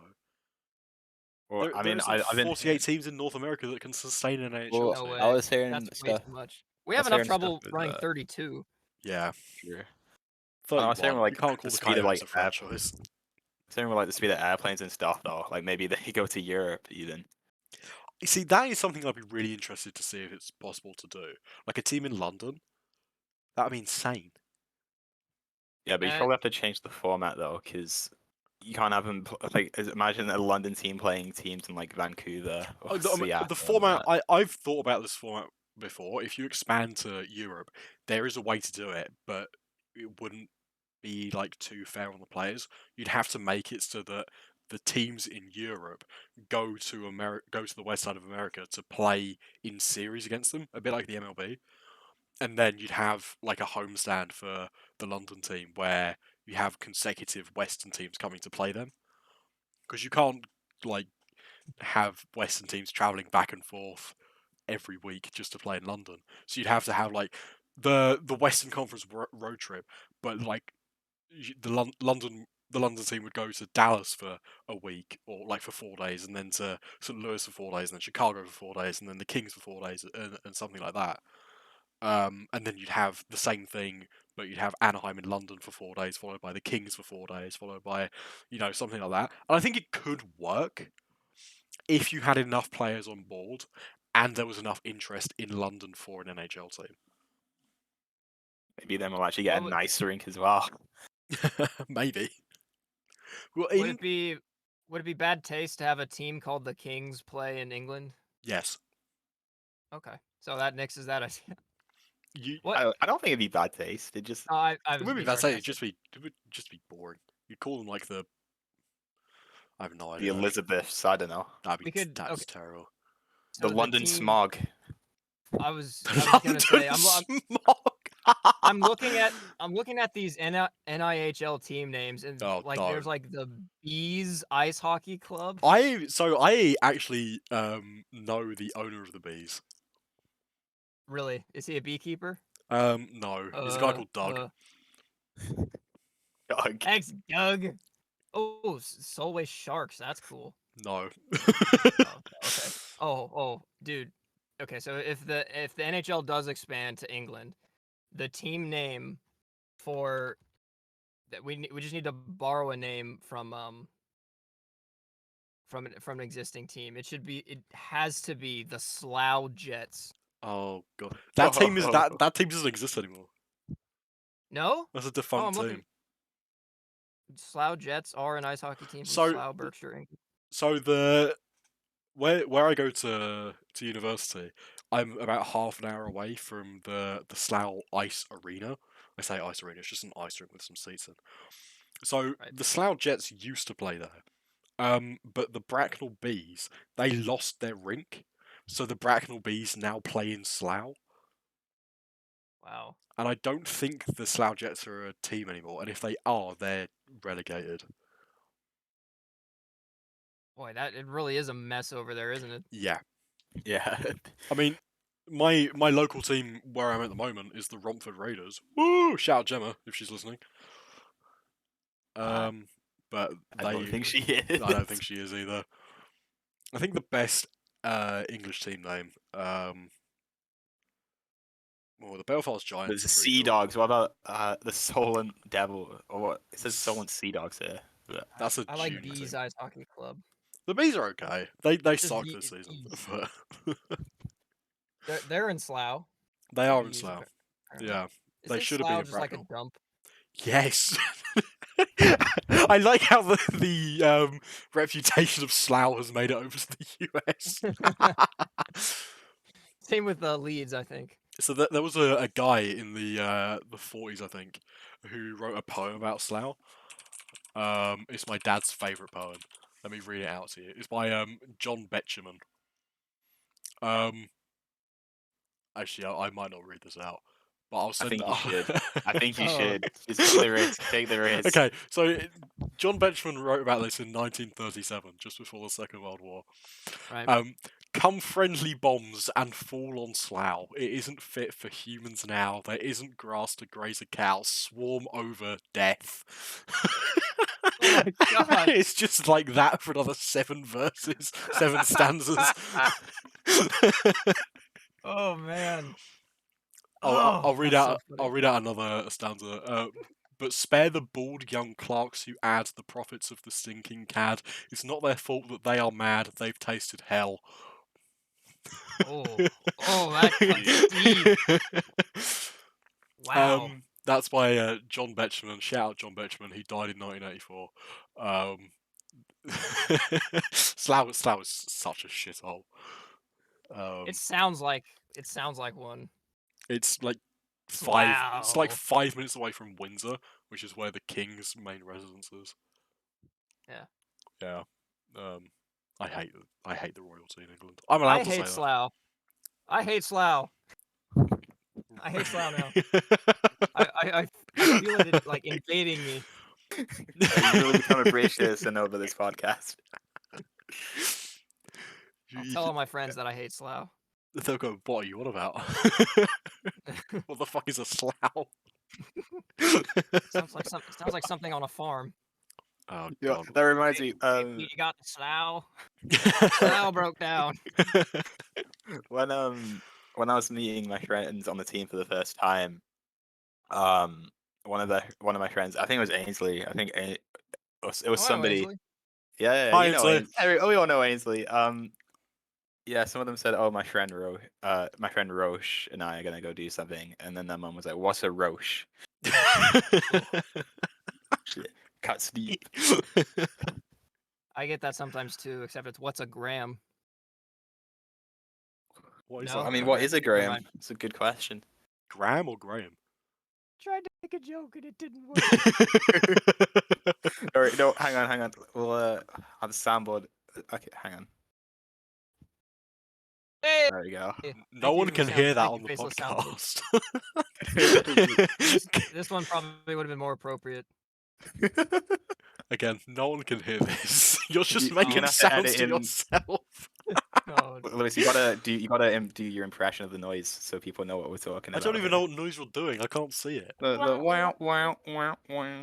Okay, cutting that's in and really out there. cool. I don't put any of the podcasts through editing software. I just upload the raw footage I like that. because I'm Direct. lazy. Yeah. You got places We're to be, goddammit. unprofessional. Yeah. We just stick it on there. I kind of um. want to go. Oh, Oh, go go on. ahead. No, you go. You go. I was just gonna say, are there any more of those dumb questions that you had Oh, before? I have. Hang on, let me think. I think I have some more. You wrote one down, I think. There were two that you No, I wrote wrote down. You two. only I got wrote one of two. them. I wrote no. I've been thinking of dumb questions this whole time, but my mind is like, the monkey with the symbols just bashing it together. That's been me this whole podcast. All right. So instead of if you had to take away hockey sticks and replace them with a giant utensil, what utensil would you pick? Oh, that's a great question. Probably. Okay, so my initial thought was a spoon because you have control with a spoon. I thought a knife. You I actually, was like, with I a don't know about spoon. that. Now, a spoon might actually be a solid choice because the curvature of the spoon would allow you to get a good release on the puck. Yeah, and Okay, you you have play like more lacrosse? control. You could protect the puck with your stick. Well, not your stick, your spoon. You could protect the puck with your spoon more than you could with a stick. But then I thought spork, because you can both protect it and stab people. I hate to rain on your parade here, Pinholes, but with a fork, you'd have a lot of difficulty handling the puck because it would just go through the tines. Oh no, I said spork. Even with they have tines on a spork. Yeah, but they're so small. Yeah, but remember this is supersized. The gaps are going to be too big, like big enough for a puck to pass through them. Oh, are the prongs not going to be regular size? They're Well, not they're going to be regulation regular size size. prongs? They're going to be regulation-sized prongs compared to a spork. But you got to remember, this is not a normal-sized spork. This is a gigantic size. This is a hockey stick-sized spork. Oh, what defines regulation size prongs, huh? Um, What are the measurements here? How are we defining this, gentlemen? I mean, the length of the spork has to be. What's the maximum length? It's 2 meters in the NHL, right? Because Chara had to have a stick that Tine, was. I'm sorry. I meant tine, not prong, sorry. But like Chara had to use a shorter stick than what he should have done because the NHL only allows certain sized sticks. I think it's 2 meters. So if the length of the stick is 2 meters, the length of the spork has to be 2 meters. Ah, damn. Okay, so let me do some And then quick math. it here. depends on your spork head to spork handle ratio, which would determine the length of the prong. But I would assume that you're going for 3/5 handle, 2/5 spork. About How is that regulation? Is that up to code? Not regulation sized. How do you know? This isn't a hypothetical question. I asked ChatGPT and it said no. all right, so let's assume that let's use the metric system here. Let's assume a spork, regular spork, is about 110 millimeters long. 100 you mean And centimeters? what did I say? Oh, a regular you said millimeters. spork. Or A a regular spork. a Yeah. regular spork? Okay. Well, actually, let's make that conversion. Let's convert it to centimeters. Let's make it a big spork. So big spork is like 110 centimeters. The width of it is about 30. Well, the handle or 25? the actual spork bit? The spork bit. Okay.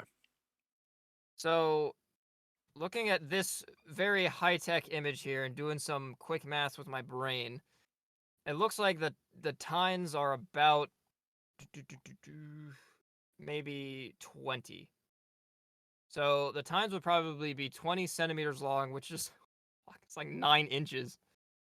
But the width between the Yeah, the width tines. the width between them would be about 3 or 4. Yeah, I mean, a puck wouldn't slide through them, but they're wide enough mean, that I it have would a- be really hard to control it. I have a puck on my desk and a ruler, funnily enough. So let me just measure the width of a puck.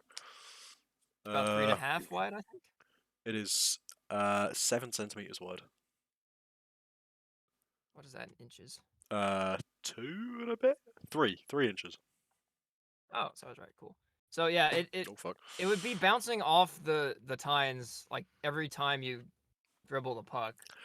So it'd be very hard to control. You're right. It wouldn't slide through, but it'd be really hard to control. With a knife though, you could actually probably get the flex on it.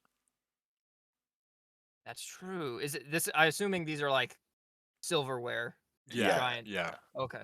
With plastic, you could probably get a good bend on it too. But there's more chance of that snapping, especially at a large scale. Well, that happens with fiberglass. Okay, Yeah. let's make a carbon fiber. Carbon fiber spoon.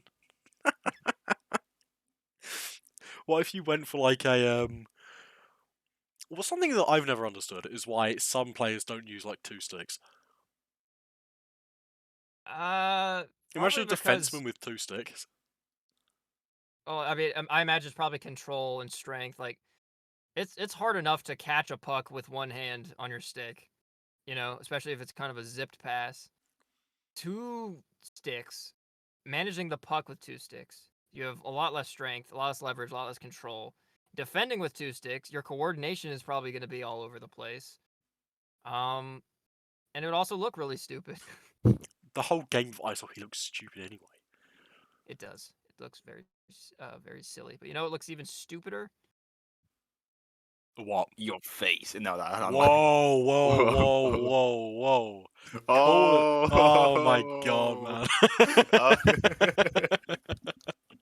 I'm sorry. Okay. Man, he's never gonna come back on again, no.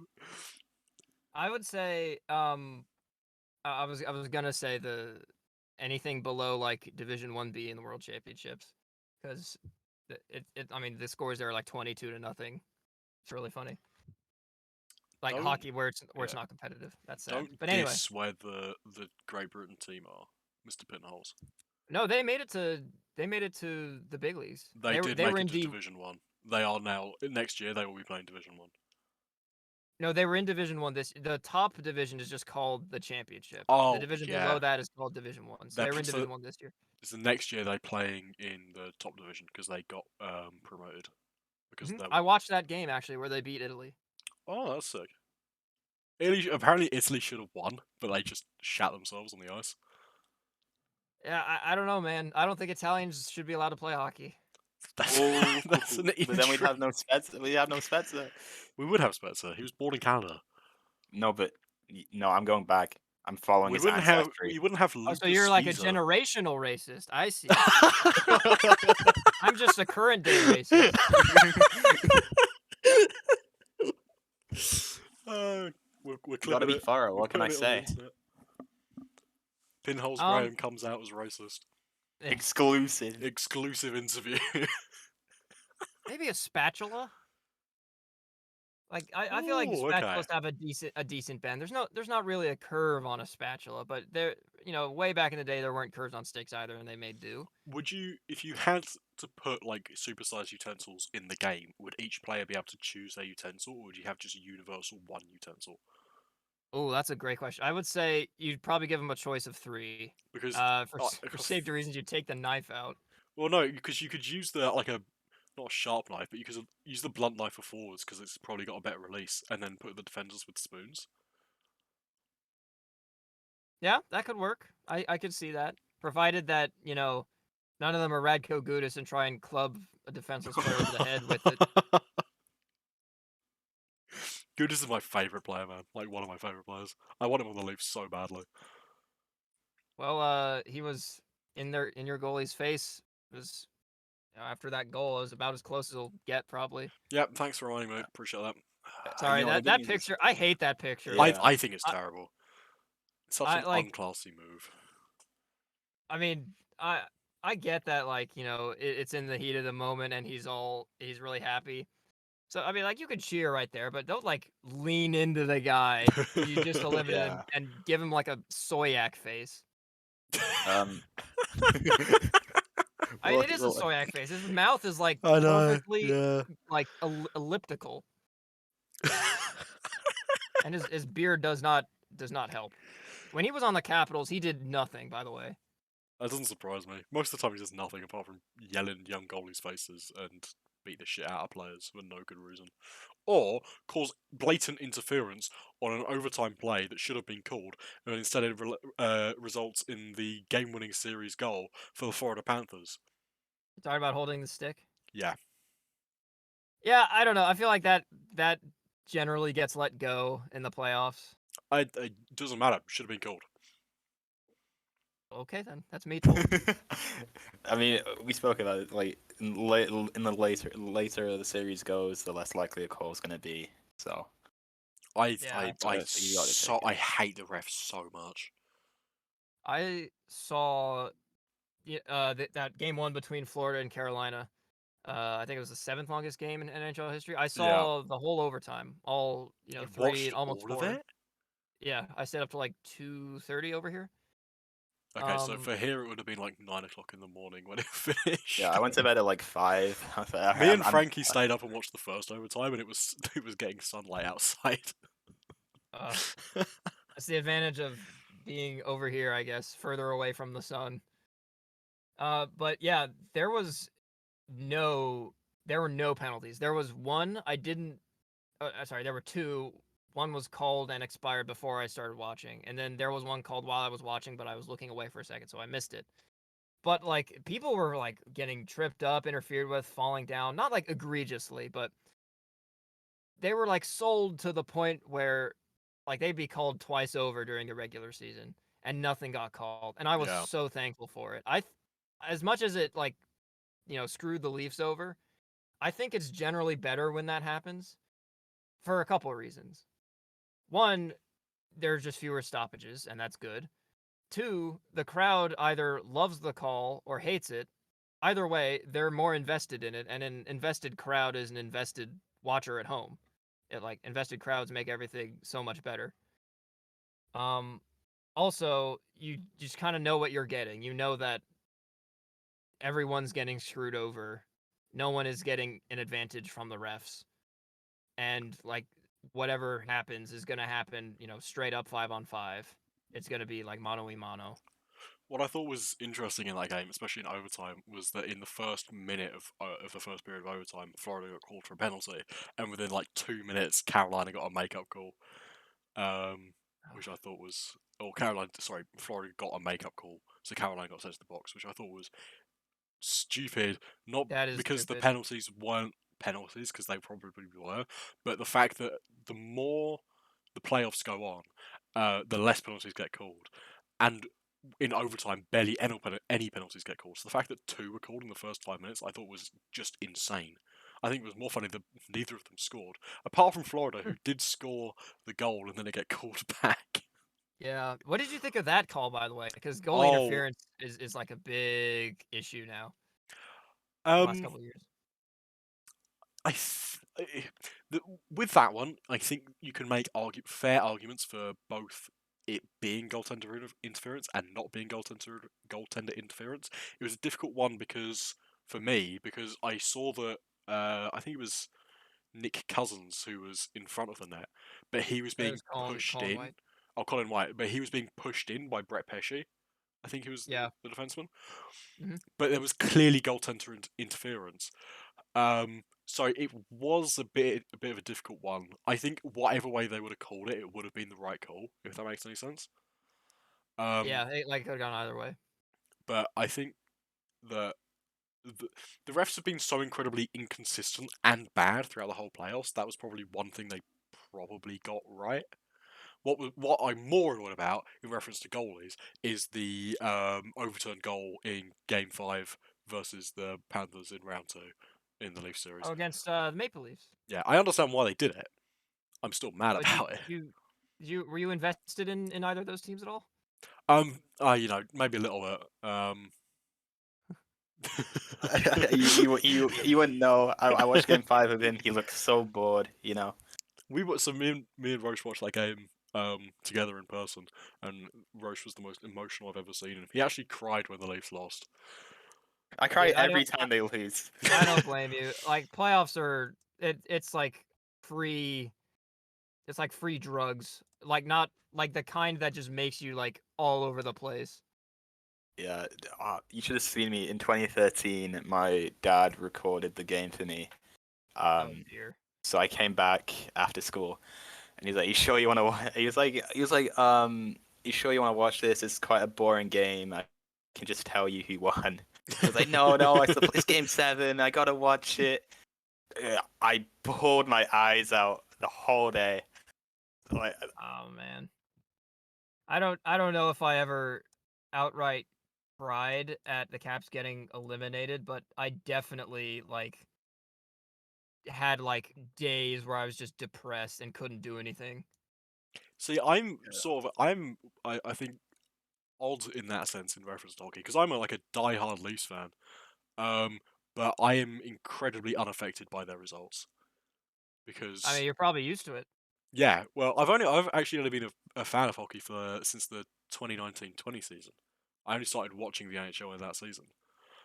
So in terms of my viewing experience of ice hockey, it's been absolutely terrible because I went through COVID shortened season followed by Leafs loss to Columbus, COVID shortened season followed by Leafs embarrassing loss to Montreal, um, Leafs lose to Tampa, Leafs finally beat Tampa, then lose embarrassingly to Florida.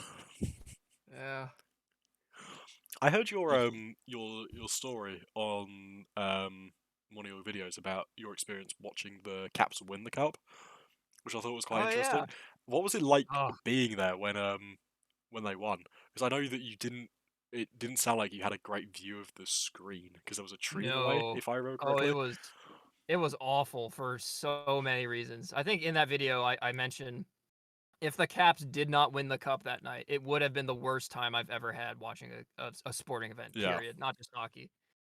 So it was packed, like literally standing room only. Once people like it's around outside Capital One Arena, outside the National Portrait Gallery on F Street, all that. Excuse me. And it's rough. It smells terrible. You know, there's this like ungodly concoction in the air of yeah, cigarettes, sweat, weed, and beer, which is like just yeah. kill me. Um, I was with my friends, two different groups of friends actually. We got split up, so I ended up just being with one. It was just me and my friend Josh. And in front of us, we were maybe 100 feet from the National Portrait Gallery, outside which there were two giant monitors. I could only see the left half of the left one and the right half of the right one because there was a tree right in front of me. So if I crossed my eyes, I could see it well, but also like I had this blurry image of a tree. Yeah, And it was not so that was a huge impediment, obviously. The people in front of me were dickheads. They were like typical, people with no prospects, dry lips, yeah. absolutely nothing going for them. Um, they they like smashed open a beer when Jacob Vrana scored, which was like awesome, right? Because it was like halfway through the game. It was a great game. 5 was a fantastic game. Yeah. We finally scored. It was on a breakaway. It was like a really purposeful shot. We take the lead in a game where we could win the cup. It's like, holy shit, let's go. Everyone shot up their arms. Some people probably got their noses broken because of how close people were Oh to each other God. and everyone shooting their arms up. Yeah. These dudes in front of me are like, yeah, let's open a beer. They turn towards me for some reason, smack it open, and the cap blows up and shoots me in the eye. Oh Like, God. it was like so close, or like the eye socket. It was really close to just, blinding me, I guess. I was like, whoa, oh, dude, be careful. That almost hit me. And he was like, okay, cool. Don't bitch again. I was like, all Wow. right. What? Like, all right, man. Okay. See ya. Never. And he didn't bother me again, but like, just be respectful to people around you, I guess. Oh hell, So like, come on, man. Like, imagine. I can't imagine being in a public place and not being respectful of other people, man. I mean, I get it's like a crowd, and crowds are de-individuated and all this weird psychological stuff, and you can't predict them.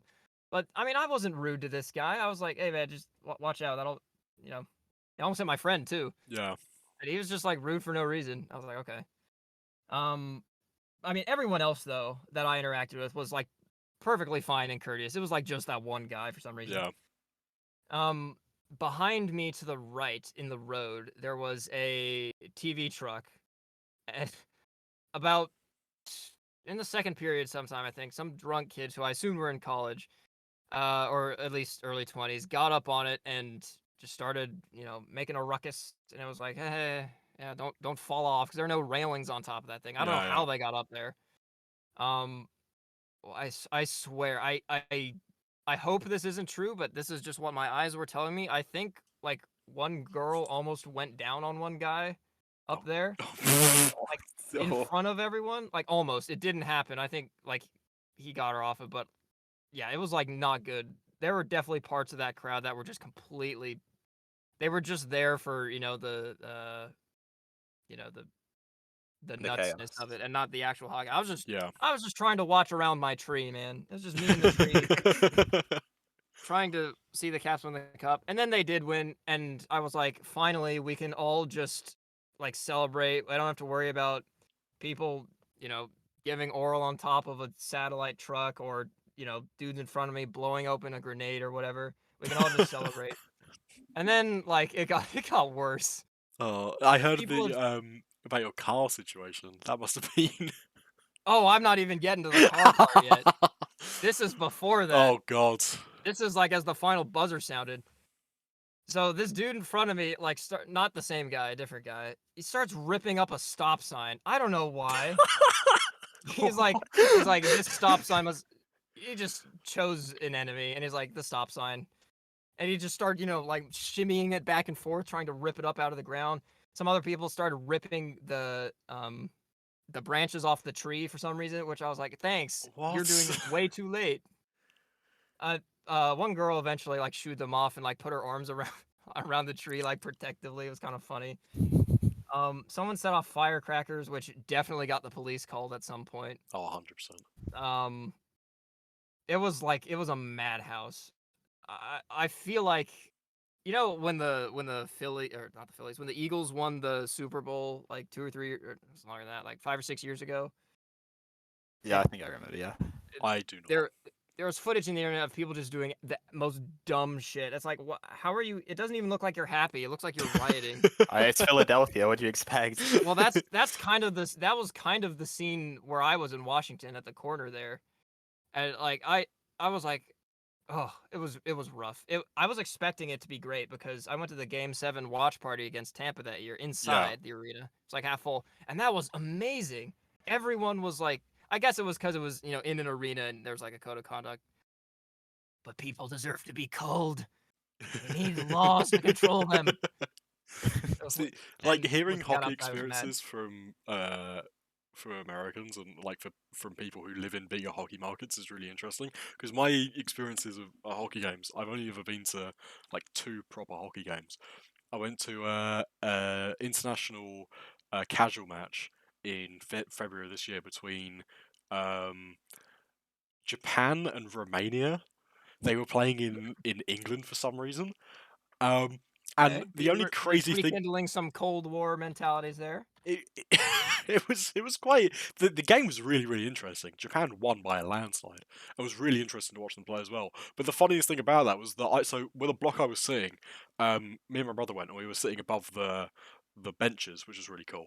But to the right of us, the next block over, were these Romanian guys, like these old Romanian guys, and they kept screaming the weirdest shit in Romanian throughout the entire game. So much so that like the Romanian defenseman, had the puck in the defensive zone, and he'd be screaming shit, and you just get like strange looks up towards the audience because Oh my god. because the stuff that they were doing. And then other than that, I went to Prague last year to watch the international series between the Sharks and the Preds. And I was sitting in the Preds fan section because I didn't know that there were certain fan sections. And towards the end of the game, they were like doing their chant towards the end of the game, which I'd never heard of before. But it just sounded so cringe. It was like, come on, man, you just ruined a perfect game for me by hearing, "Thank you, Reimer." Bah, bah, bah, bah, bah. That pissed me off. But They're they being polite. they weren't American fans, I guess. No, they were. They were from Nashville. I'm Okay. pretty sure. Oh, I see. Okay. Yeah. That's interesting how different, like, not cultures, but I guess different countries like different etiquette around chants. Like in Barclays Premier League, like they have pre-scripted songs That would for have been hilarious. yeah. In If they- America, it's just like spur of the moment. If someone like bungles something, you just let them have it, and then you just I kind of stop believe until that someone we else will bungles something up. win. I believe that we. It'd Oh, be so much better God. if the American fans just started calling like the goalie a slag. Imagine in a hockey game, you get just like Jordan Binnington, like lets I in mean, 3 you know what? goals in a period, which isn't It makes uncommon, sense. and you just get like loads of people yelling and pointing at him, going slag, slag, It would slag. make, if it's all 5-hole, then sure. Oh my god. Like that'd be great, but instead you just get like They're throwing their entire arm like completely dead straight up and down at him every time they say slag, slag, yeah, it'd be slag, slag. so funny. It'd be so good, but he's just go, "Let's go Blues, let's go Blues." Like it's so boring, man. I want someone to create up like a short rhyme for each NHL team that the fans can say that just completely take the piss out of the other team. Oh, that'd be great. Let's see. So there's dirt on basically everyone, except like the Blue Jackets because they don't really do anything. That's so true. They are the definition of a team that is just there. Yeah, even the Wild have just been mediocre long enough that the knock on them is that they're just mediocre. But the Jackets, not really. I mean, they are mediocre to bad, but they're not like mediocre. to a point where they you can make a suck. chant about them. Yeah, like I think the best team you can make a chant about is probably the Oilers. I think it's the if you get Leafs started on right the now.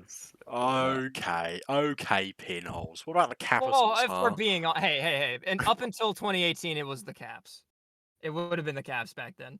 Now What? it's the Leafs. What about the Flyers? Oh, yep, you could do the Flyers. I guess. I mean, it's easy to like go after. It's probably easier in the id of the hockey watcher base to go after teams that in the back of your head you're kind of afraid of because they're good, and then they just end up losing anyway. Like the Leafs are a really good team who just can't get it done in the playoffs. The Caps were that way for a while. The Oilers, some people think about that for them because I guess it's true. yeah, don't I ask remember Glorious about the Oilers. when the Maple Leafs got eliminated, everyone jumped on this bandwagon of, oh my god, the Leafs deserve this. We want Florida. God, the Leafs, like, they fucking, like, it was kind of sad, honestly. I don't even remember it being that bad for when the Caps lost to the Penguins. It was mostly just Penguins fans that were dunking on us. Everyone hates the Leafs. I don't hate the Especially Leafs. everyone in Canada Everyone hates in Canada the hates Leafs. the Leafs. He's not from Toronto. Well, I hate that Sportsnet is kind of in their pocket for some reason. Oh god, But no, I don't no, hate- they're really not. They are so not. I'm sorry, I have to dispel this narrative. The Sportsnet are the most biased against the Leafs commentary Well, okay, in the you're right. entire league. We're both right. What I should say is that they're like biased for the Leafs in terms of investment. Like every single okay, video yeah, they I put can out agree on with that. YouTube is like, how will this trade affect, Alex Kerfoot's, hair growth or, some bullshit like Yeah, that. okay, that's fair enough. How will this affect Hull's legacy? How does this affect Yeah. Hull's legacy? How did the fall of Constantinople affect Justin Hall's legacy as a 7D? Bro, he is not 7. He should be like 14. Should be playing the should be Third in the pair for the. NIHL. He wouldn't even do well in that league, I don't think. Oh, You know what? Thank God you didn't watch Gardner Lewis, because he would have drove you mad. I mean, who? it's more Like, team. It's more Oh, Jake teams that Gardner. drive me Yeah, mad yeah. than specific players, and Roach can No, you would attest have to piled this. on. You would have piled on Jake Gardner. I have a question for you, Pinholes. Who are your 2 least favourite teams in the league? Ah, boy, I see. I'm an enlightened man. I try not to spend my time hating things because it's just not a good mindset to be in. But the Penguins and the Hurricanes. Okay.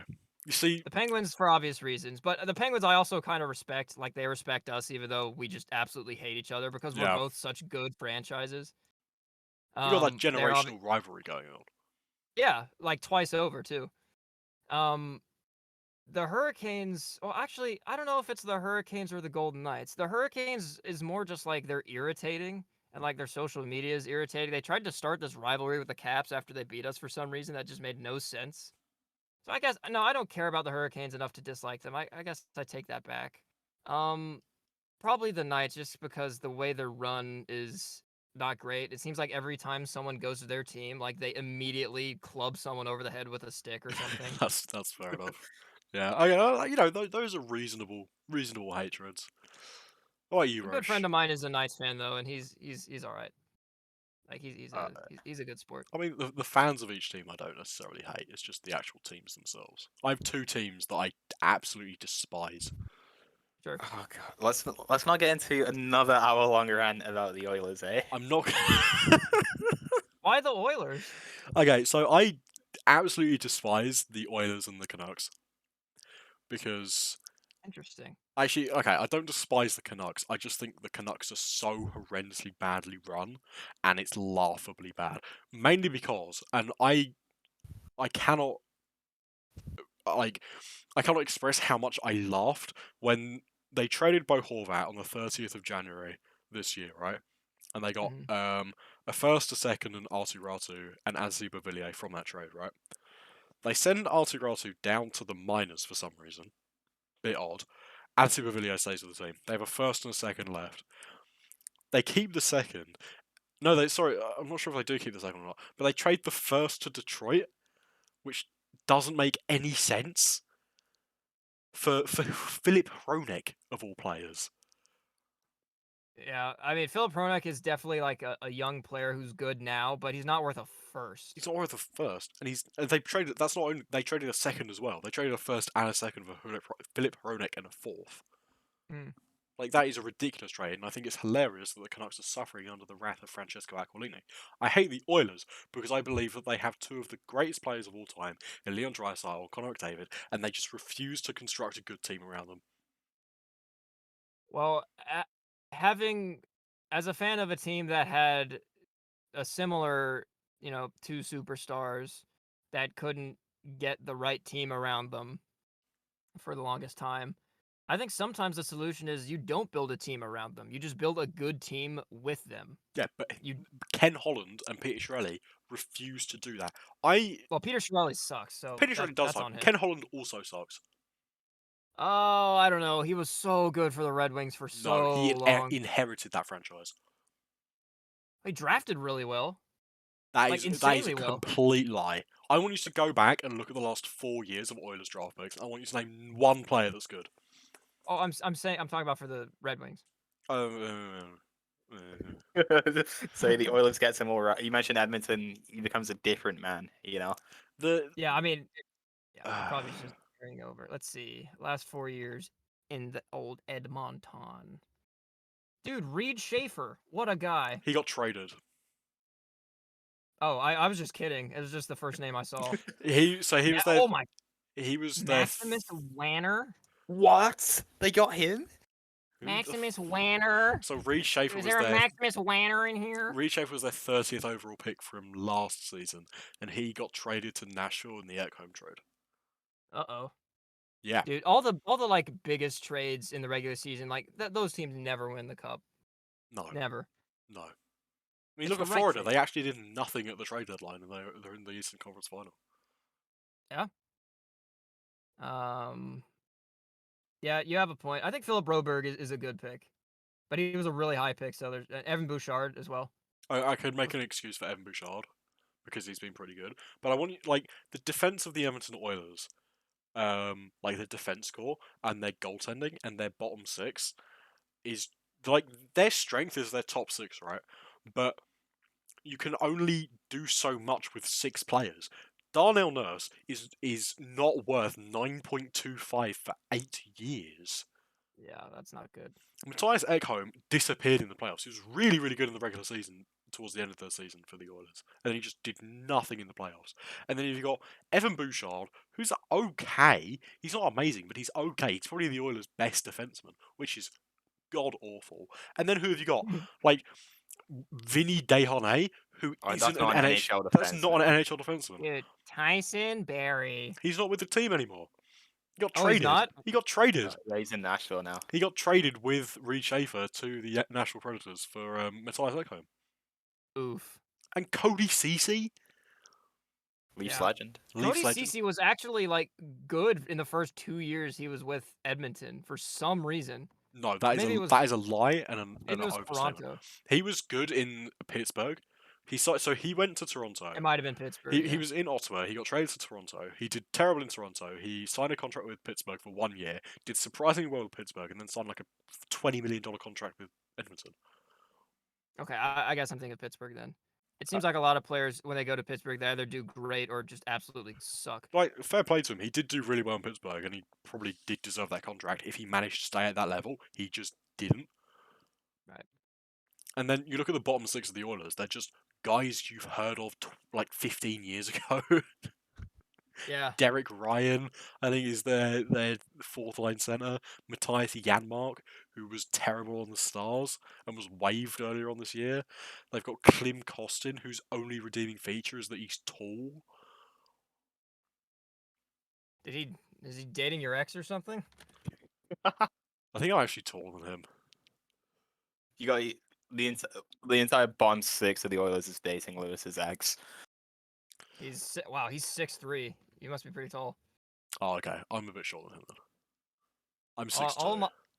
I am 5'11" and a half, which like it's 6 feet. Okay, That it's makes 6 feet. that makes you the second tallest person on this podcast. Yay. 5'9's average height. Okay, don't come at me. That's true. You are average height. We can't say he's short because he's average. Like- But like all my friends are like 6'2", 6'3", 6'4". So like I'm the midget, even though I'm, pretty decently tall. It's kinda funny. You'd make a serviceable NHL player. Well, thank you. Roche will. I probably. Hey, I'm playing that Brendan Gallagher style. Don't come at You me. need to be able to skate. Hey, they're too big for me. Okay, I can't get sized right. That's why you hate the Oilers. And yeah, I mean, I like Well, incompetent management is definitely a great reason to dislike a team. I think But like that, incompetent, I think is different from mean. And the Golden Knights management just seems kind of mean. Oh, 100. I can Yeah, think, no. I can understand completely why you hate the Golden Knights and their management. I think the way they manage the team is questionable at best. But you can't argue the effectiveness of it because they're in the Western Conference Final again. Yeah, but they've gone Yeah, but from they- like having. Sorry, you go. That's okay. You haven't spoken much recently. Go ahead. I was gonna say like they've lost that kind of misfits kind of culture that they had because they're just going for that shiny new toy each off season. It's like But they've does gone it from matter like if it works though? Because it's working. true, but then like what are you? Like you've gone from a bunch of guys who no teams wanted and proved everyone wrong to being this team that just throw people away. But you can't be that like team of misfits forever. At some point, you've got to expand. You've got to build on what you've got. I mean, the run to the finals in 2017-2018 was a Cinderella run. The Jets should have been in that final versus the Caps. Oh, that would have been a great series. I mean, the existing series we got was pretty good, but Jets, Yeah. Caps, I think would have gone longer for sure. And Well- that's pretty evident in the fact that the finals only went 5 games. Yeah, I don't know if you saw the statistical analysis of the final series that I did. It's a pretty long video, but basically the only knock on the 2018 finals was that it was like too short. 4 Yeah. or 5 game series people tend to dismiss because they're the shorter end. 6 and 7 games suddenly, oh my god, it's a great series, even if every game was like a blowout. Yeah. But I mean, game 4 definitely was because it was like 4-0 at the end of like one period or 3-0. All the other games were pretty darn good. Games 1 and 5 were like classics. Anyway, sorry. Back to the Golden Knights. I mean, Like Yeah, I can understand why you don't like the way they run. I don't like the way they run, but I don't. I think at some point you've got to move from team of misfits to actual team, and they've made that transition pretty well. Like the signings of Stone, I think they traded for Stone. They signed Petrangelo. They got Eichel. At the time, I would consider them to be like questionable moves, but they worked out. oh man, this is gonna be such a bullshit response to that. It's not gonna hold up at all, but I'm gonna say it anyway. Okay. The since 2018, so since they won, I think the Clarence Campbell Trophy or the Prince of Wales Trophy. That's I the think it's West Prince of Wales, right? Conference one. Clarence Campbell Trophy. I should know this. Yeah, since they won the Clarence Campbell in 2018, they have no trophies as a team. So how good of a team are they really? And again, that doesn't hold up at all because they made the conference finals 4 times in the last 6 years, which is better than like every other team except maybe the Lightning. But they haven't been able to get it done. It's a bullshit answer and it makes no sense, but I said it anyway because it needed saying. I wonder how well they would have done. Hello. Yeah, I'm still recording. Okay, sorry. Thank you. Okay. Okay, all right. This is now the Pinholes and Rozh podcast. Welcome to episode 1. My dad came in. Your dad? Your old geezer. I love my dad. Playing the life of a true Brexit geezer. I love my dad, but he knew I was recording. Gotta make your this life is a an little extra bit- long episode, so This is an extra long episode. We've been recording for 2 hours 15 minutes now. Oh, This is the longest podcast by far, by about 2 times. let's go. I am honored. We'd have to have you on again sometime, man. You've been a great guest. I'd love to show up at some point. Yeah, That'd be sick. I'll be sure to throw up a community post on my channel. Say, hey, go check this one out. Oh, you're too kind. you're too kind. But if you want to plug yourself right now, go for it. So What do you mean? This guy is internationally renowned. Subscribe to Pinholes Graham on YouTube. It's PINH. I can't spell. You'll have to go find it. But yeah, I'll be sure to mention you guys. Oh, you're Us too hot kind, man. YouTubers have to stick together. Maybe we can do some sort of thing where you come on semi-regularly. Have a Pinholes Graham special episode every you can be the month or Chris so. Johnson to You can be the us. Chris Johnson to our SDPN. No way. Oh, that'd be great. Wait, it's been great having you on, man. I think we should call the episode here because we've been recording for almost 2 hours and 20 minutes. And Ooh, I have one last thing I want to ask Okay. the Go for it, listeners go for to respond with in the comments. If you could shoot one condiment out of your belly button for the rest of your life at a whim, what would it be? Now, I believe you guys gave your answers we did. before. Next episode, if we get enough replies in the comments, next episode we'd have you on. We will reveal our answers to that question. Okay. I don't remember my answer because it's such a stupid question. I gave it a long time ago, but I'll try and remember it before that time. I think you went for hot sauce or something now. I went for hot sauce. Well, I Oh, thought you shit, went I for just the revealed my answer. truffle stuff. Oh no, but not the kind of hot sauce. Oh, tune in next time. I'll with tune in part- next time to find out. Uh-oh. Part 2 of that sentence. Coming at you fast. Thank you very much, Pinholes Graham, for joining us on the Lewis and Rozh Hockey Podcast. It is so greatly appreciated to have you on here today. We're so honoured to have you, and we look forward to seeing you again next time. I'm honored to be had. Thank you so much for inviting me. I had a whale of a time. Thank you for listening to the Lewis and Rozh Hockey Podcast. I've been Lewis, I've been Roche. and we will see you next time.